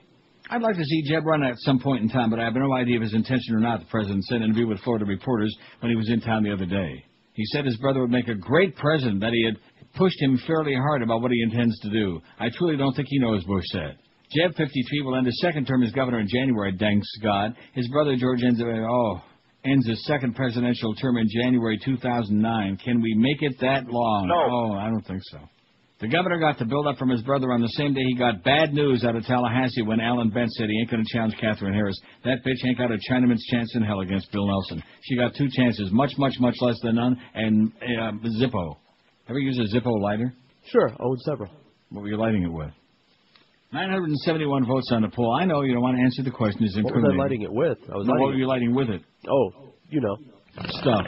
Smoking stuff. Marijuana. Not with a Zippo lighter. See, even Tommy don't go for that. No. With a Zippo lighter, it does leave a bad taste. Yeah. That's only for Goyam. Yeah, you get all that taste of gas. It's like going like sucking the gas out of your tank, and you shouldn't want to do that now at that price. Not good for bungs. It's like siphoning gas out. You know, you got to 974 votes on the poll. Let's take a puke at it, okay? What is the most beautiful place in North American countries? I know it's a little awkwardly worded, but we had to do that because of the nitpickers out there. They didn't want Hawaii to be included. Well, you know what? Too bad. I like Hawaii. Just too crowded on Oahu. Too damn crowded. Too many people. Yeah, but you never hear a filthy word of Spanish. Kauai, Hawaii. Boy, you are, man, it's really sad after all these years. What are you talking about? I'm talking about you. I'm talking about that thing you got, that Spanish thing. I have a Spanish thing? That's what I heard. That's what Duff told me. Kauai, Hawaii, 184. Big Sur, 93. Vancouver, 90. Boy, look at that. Vancouver's beauty. It's never been there. It's too damn far, eh? Grand Canyon, 86. Lake Tahoe, 67. Palm Beach, Florida, 66. What's the big Simmons in Palm Beach? What did I miss? Maybe you didn't go to the right places. Oh, I've seen it. As a matter of fact, when I worked at WJNO West Palm in 1975, some friends of mine, their friends, worked for some of this very rich family that had this big mansion in Palm Beach. And, of course, most of the very wealthy people in Palm Beach, they go away for a lot of them only live like in those places for like a few weeks out of the year. You know what I'm saying? What are you saying? So it's empty the rest of the year. So we got to use that mansion many, many a time and had some real drunken celebrations in their big saltwater pool and right across the street in the ocean. And just Palm Beach was fine. But it's beautiful? I don't know. Adirondack, 63. Glacier National Park, Montana, 53. Now you're talking. Niagara Falls, 53. Alaska, 36. Waikiki Beach, Hawaii, 31. That should be way higher than that. Even just Diamond Head alone. You know what else is really neat to see is North Shore. You rent a car when you go to Hawaii and you drive up to North Shore. I'm writing this down. And you see all the surfers up there at North Shore. All them surfers. Savannah, Georgia, 31. What is the fag element to that surfing thing? Can you tell me what that's all about? I guess it's just a bunch of naked guys with surfboards. Almost naked. You have to explain it to me. Oh. Smokey, yeah, I think he'll tell you. When you're going out to dinner this weekend, ask the Duffmeister. She'll tell you. San Diego, 20. Oh, wait a minute. I skipped over Smoky Mountains, 27 grand. Teton National Park, Wyoming, 22. That was a Freudian slip, slipping over the Teton. San Diego, California, 20. Yosemite, 11. Why do we have to put California after San Diego? Don't people know where that is? Cape Cod, 11. Victoria, BC, 10. See, that we needed. Augusta National, 6. Cascade Mountains, Washington, 5. Cabo San Lucas, 4. Redwood National Park, 3. Catalina Island, 2. And Newburyport, Massachusetts, 1. That's the guy who called it in. Because nobody ever heard of that. I still know where it is. When I Google it, I probably should read about it. Shouldn't I? Maybe it's nice. See, maybe it's really nice there. I still say Cape Cod's pretty nice. And Boston ain't too bad when they're having decent weather. I'm not sure which days of the year that is. Not too much anymore. Really bad weather in Boston. WQAM, hello. QAM, hola. Hey, hello. Tío Neil. Yes. Hey, Tío Julio likes boys, you know what I mean? And he doesn't like you, I guess. Julio likes boys. Okay. WQAM, hello. Neil, how are you? Okay, sir. Good. Listen, the nicest place I've ever visited in the United States is Carmel in California. Oh, Carmel, man. I've driven through there. It is beautiful. I saw Clint Eastwood there. I waved to him. I gave him a high five. Listen, I think I'm what listening. I thought to think about Speak in English, amigo. that 2 to 4 spot is that they just take what's left of your audience and the anticipation for Mandic's audience, and they don't really care if they get a number or not because they're not, paying anything. Well, I'm glad they don't care because they sure don't have a number. They got a number all right. We got a 0 in front of it. All right, Neil. Take care. After you. Arrivederci, amigo. Don't be talking to filthy Spanish. That's right. So anyway, Carmel. Get that on there right away. That is. Have you ever driven through there? No. The West Coast Highway, the old Hershey Highway up the West Coast. Man, that is just incredible. Well, you saw Play Misty for me. That's right. That's all you need to see. Clint Eastwood. And then I'm sure you saw the way he was queuing up the records, too. Right, backwards and wrong. Every movie that's got anything to do with radio. Right. I don't know. I mean, how difficult would it be to have like a consultant that actually was once in a radio station saying, hey, when disc jockeys queue up records back in the day when we played records, they don't just stick the needle on the disc, you know? Right, with the pot on and everything. So stupid, man. But then again, I think Clint Eastwood was kin to, what's her name? Out of MSNBC, Rita Cosby. Same voice. 983 votes on the poll. Yeah, they got the same larynx problem. 988. Oh, yeah, we got 2,000 likes. Hey, take a deep... Thanks, Tommy. You helped put us over the top, even without Josh today. Now, what's the story with Josh? Is he okay, or we're going to, I'll find out, but I'm sure he'll be back on Monday. Let's make sure he's not in the same hospital bed that the Beast just got out of. I don't think there's room in one bed. Oh, I'm not Even talking about the one he's queen in. size. All the best to the Beast, by the way. I got your wedding invitation yesterday. It was a beautiful thing, and the envelope weighed about 4 pounds, and I'm sure it cost Mommy and Daddy a lot of money, and I'm not coming. I'm not getting any gift, and I'm not going to be there, but thanks anyway. I don't think he's going to be there either. Not if he's got the old groin pull. Hey, if you have termites in your home, you better call Riddit Pest Control today for a free termite inspection. Riddit Pest Control uses that amazing orange oil treatment that kills those termites, and termite eggs 100% on contact. They're going faster than you can say Todd Rex an idiot. If you have termites, it's the best possible way to get rid of them and say goodbye forever. Don't tent your home. Don't worry about poisonous gas. No moving out or hotel stays. No worrying about food or pets in your health. Because all they do at Riddit is treat your home with this amazing, unduplicatable orange oil. And you don't have to leave it all. In fact, when they're done treating your property, the only thing left behind is a clean set of oranges for just a few days. It's true. If you have a termite problem, do it now. This is just the start of the nasty termite season in Florida. Call Riddit Pest Control now and find out about this amazing orange oil treatment that kills termites and termite eggs 100% on contact. No tenting, no BS, no games, no kidding. Call right now for a free, no-obligation termite inspection, 1-800-447-4348. That's 1-800-447-4348. When you call Riddit, be sure and mention that Todd Dreck told you to call. They'll really love that. 1-800-447-4348. This is Neil Rogers. This is 560 QAM. E is for the homo. Jesus land, Christian park, where you won't go to hell when you die. Oh! Woo! Jesus land, Christian park, where ignorance and hatred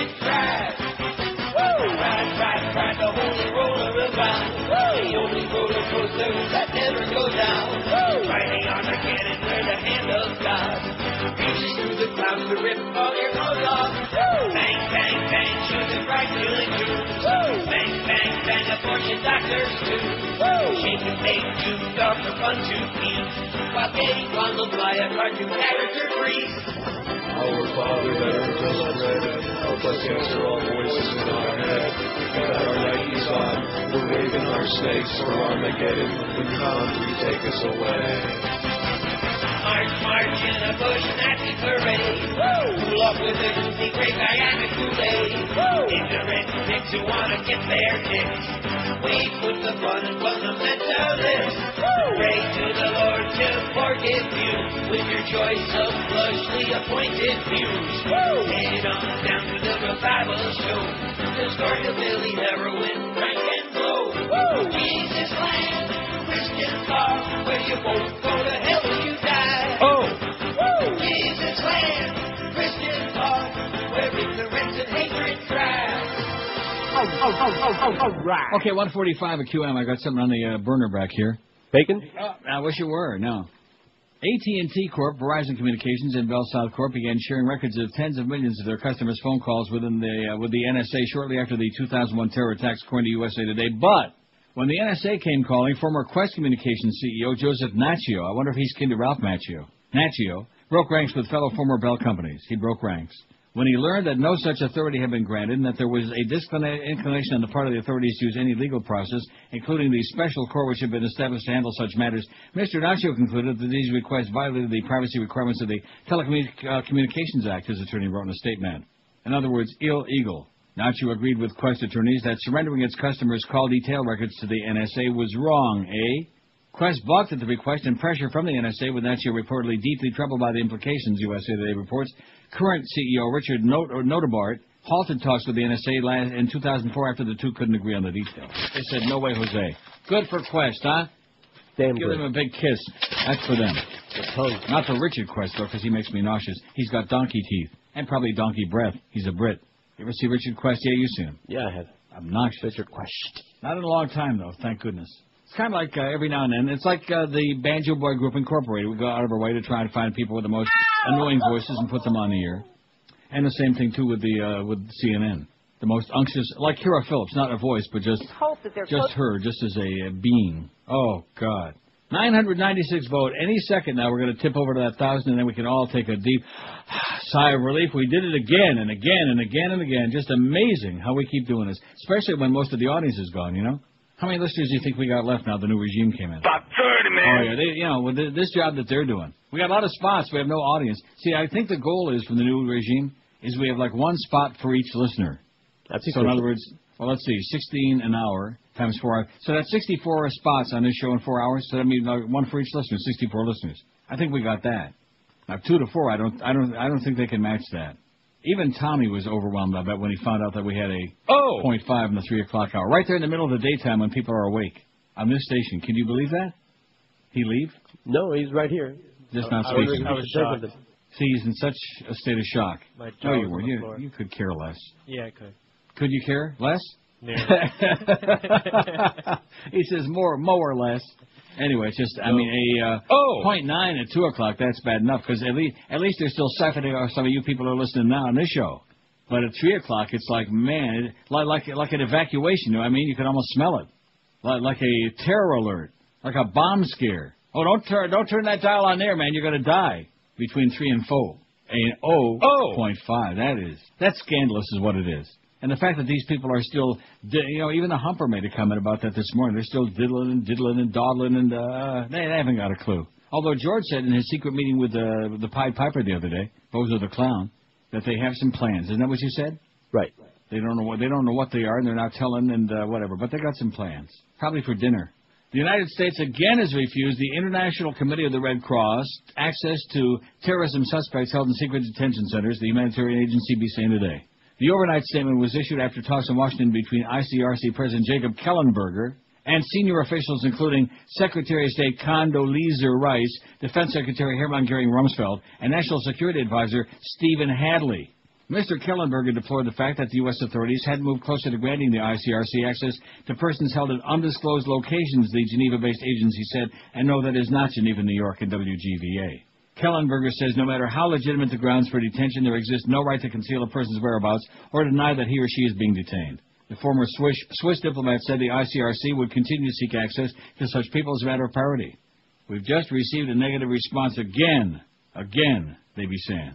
The agency recognized there were legitimate grounds for holding foreign terrorism suspects who posed a threat to the U.S., but it is absolutely vital for such people to be held in a clear legal framework, but not with a bush crowd, man. They just make them disappear. They just go away. Nobody ever sees them no more. Isn't that the way it works? It's a war on terror. It's hard work. Yeah.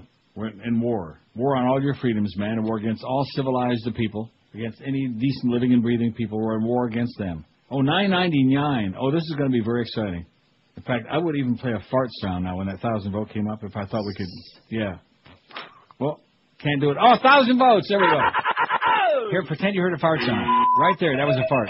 See? I can smell it. Can't play it, but I can smell it. Oh, God, what a tremendous moment that was. 1,000 votes. Even on a Friday with Josh Cordes is not in. He's probably out celebrating that big new deal he's got. Wouldn't you think? That's right. He's partying early. And you guys can thank me, man, for going to bat as usual. I always go to bat for the underlings. Huh? I don't mean you. What have I got to do with you? You're probably making money. Hey, of course, Tommy needs the big bucks, you know, when you got a drug problem like he's got. I'm just a joke. Just a joke. Tommy don't do drugs. No, he said it's no problem. He takes drugs seriously. Right. Very seriously. Well, he's in a rock band, you know. Can't be in a rock band and not do a little bit of drugs, you know. Nothing heavy duty, not too much heroin. Chili Peppers cleaned up, and look at what happened to them. Yeah, and down the tubes. That's right down the old. That's right. Now look at Kurt Cobain. You saw that movie. You know something? You ought to give that movie to Tommy. No, I already lent it out. I found a victim. Oh, really? I wouldn't do that to Tommy. Last Days. Last Days. With Michael Pitts. The supposed Kurt Cobain story. Oh, my God. Like the Pitts. You know, if you're not suicidal before you watch it, I guarantee you will be like about 2 minutes into it. I do understand why he killed himself now. Yeah, he probably. If that's all I had going on, I'd blow my brains out too. He probably saw the script. 152 at QAM. What's better than staying cool and comfortable all summer long? How about getting yourself an instant $1,200 cool cash rebate on the world's smartest air conditioner, the 5-star edition of the Carrier Infinity system? And to make things even better, you can get this fabulous system from Royce Air and Heat, where they've been taking good care of Tri-County area families for 3 long generations. As a Carrier factory authorized dealer, Royce guarantees your 100% satisfaction, and that guarantee is backed by Carrier, the people who invented air conditioning in the first place, and now have come up with something really incredible, the Carrier Infinity system. This one actually performs a daily diagnostic check and then adjusts itself for maximum efficiency. And speaking of that, to maintain maximum efficiency on your current air conditioner, the smart thing to do is join the Royce Air and Heat Comfort Club. Here's how that deal works. Twice a year, they come to your home, they inspect and tune up your system. If you ever have any kind of problem with your AC, you'll enjoy priority same-day service and 10% off any needed repairs. All of this. All of these things. For just $110 a year. So whether you choose the 2-speed Infinity system with Puron or peace of mind all year round with the Comfort Club, either way, make the smart choice the Royce choice. Call Royce Air and Heat and tell them that old Neil told you to call 1-800-377-0075. That's Royce, R-O-Y-C-E, Royce Air and Heat at 1-800-377-0075. This is Neil Rogers. Rock solid. This is 560 QAM. When it comes to sports, Blue 89! What the hell is that? We're the authority. Oh, it's a false alarm. Radio 560, WQAM, Miami, Fort Lauderdale.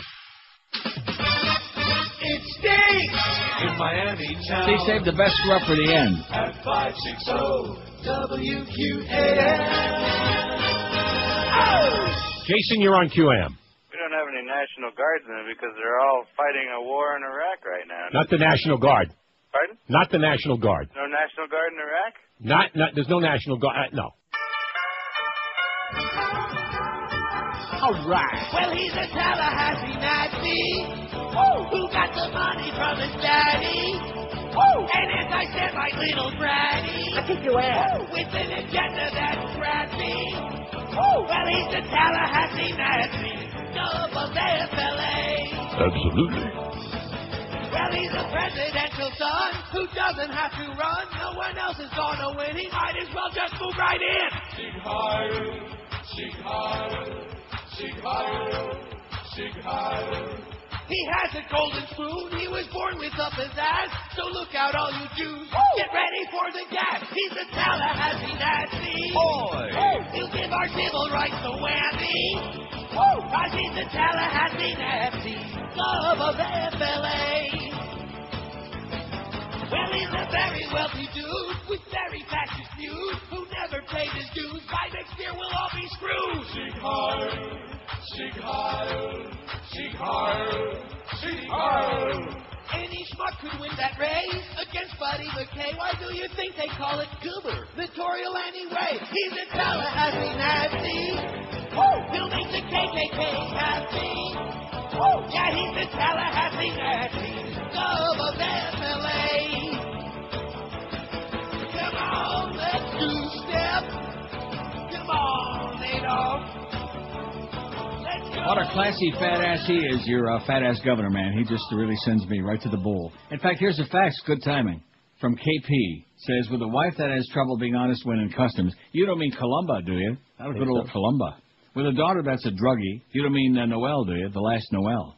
With a son caught boinking in a Walmart parking lot. I'm confused as to which one it was. That wasn't Jeb Jr. That was the other one. What's the other one's name? I don't know. Not George P., but the other one. No, not George P. Yeah, anybody ever see George P.? What? I did.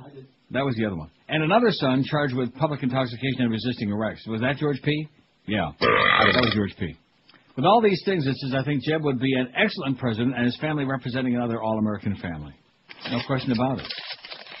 I mean, after all of these things they've done, how much worse can it be, right? Right. I mean, if being a coke snorting draft dodger doesn't keep you from being a president, what will? Not only that, but of course, lying to the public all the time and having all the devious plans. When the public has an election and they vote on something in Florida, Jeb's got another idea. He's got a better idea. Just like what they're doing with this slots thing, man. The people in Florida voted, and then the people in Broward voted, and they dragged their feet on it as long as they possibly could. Now they're going to do everything in their power to make damn sure that it fails. Everything in their power to make sure it fails, which is why I'm going to come down there a lot. Not to the studio, but just to go there and lose my ass and make my contribution at the slots, just to piss off the Jebster. Isn't that a good idea? In fact, I think what you guys ought to do, we ought to start doing all the shows direct from the pari-mutuels.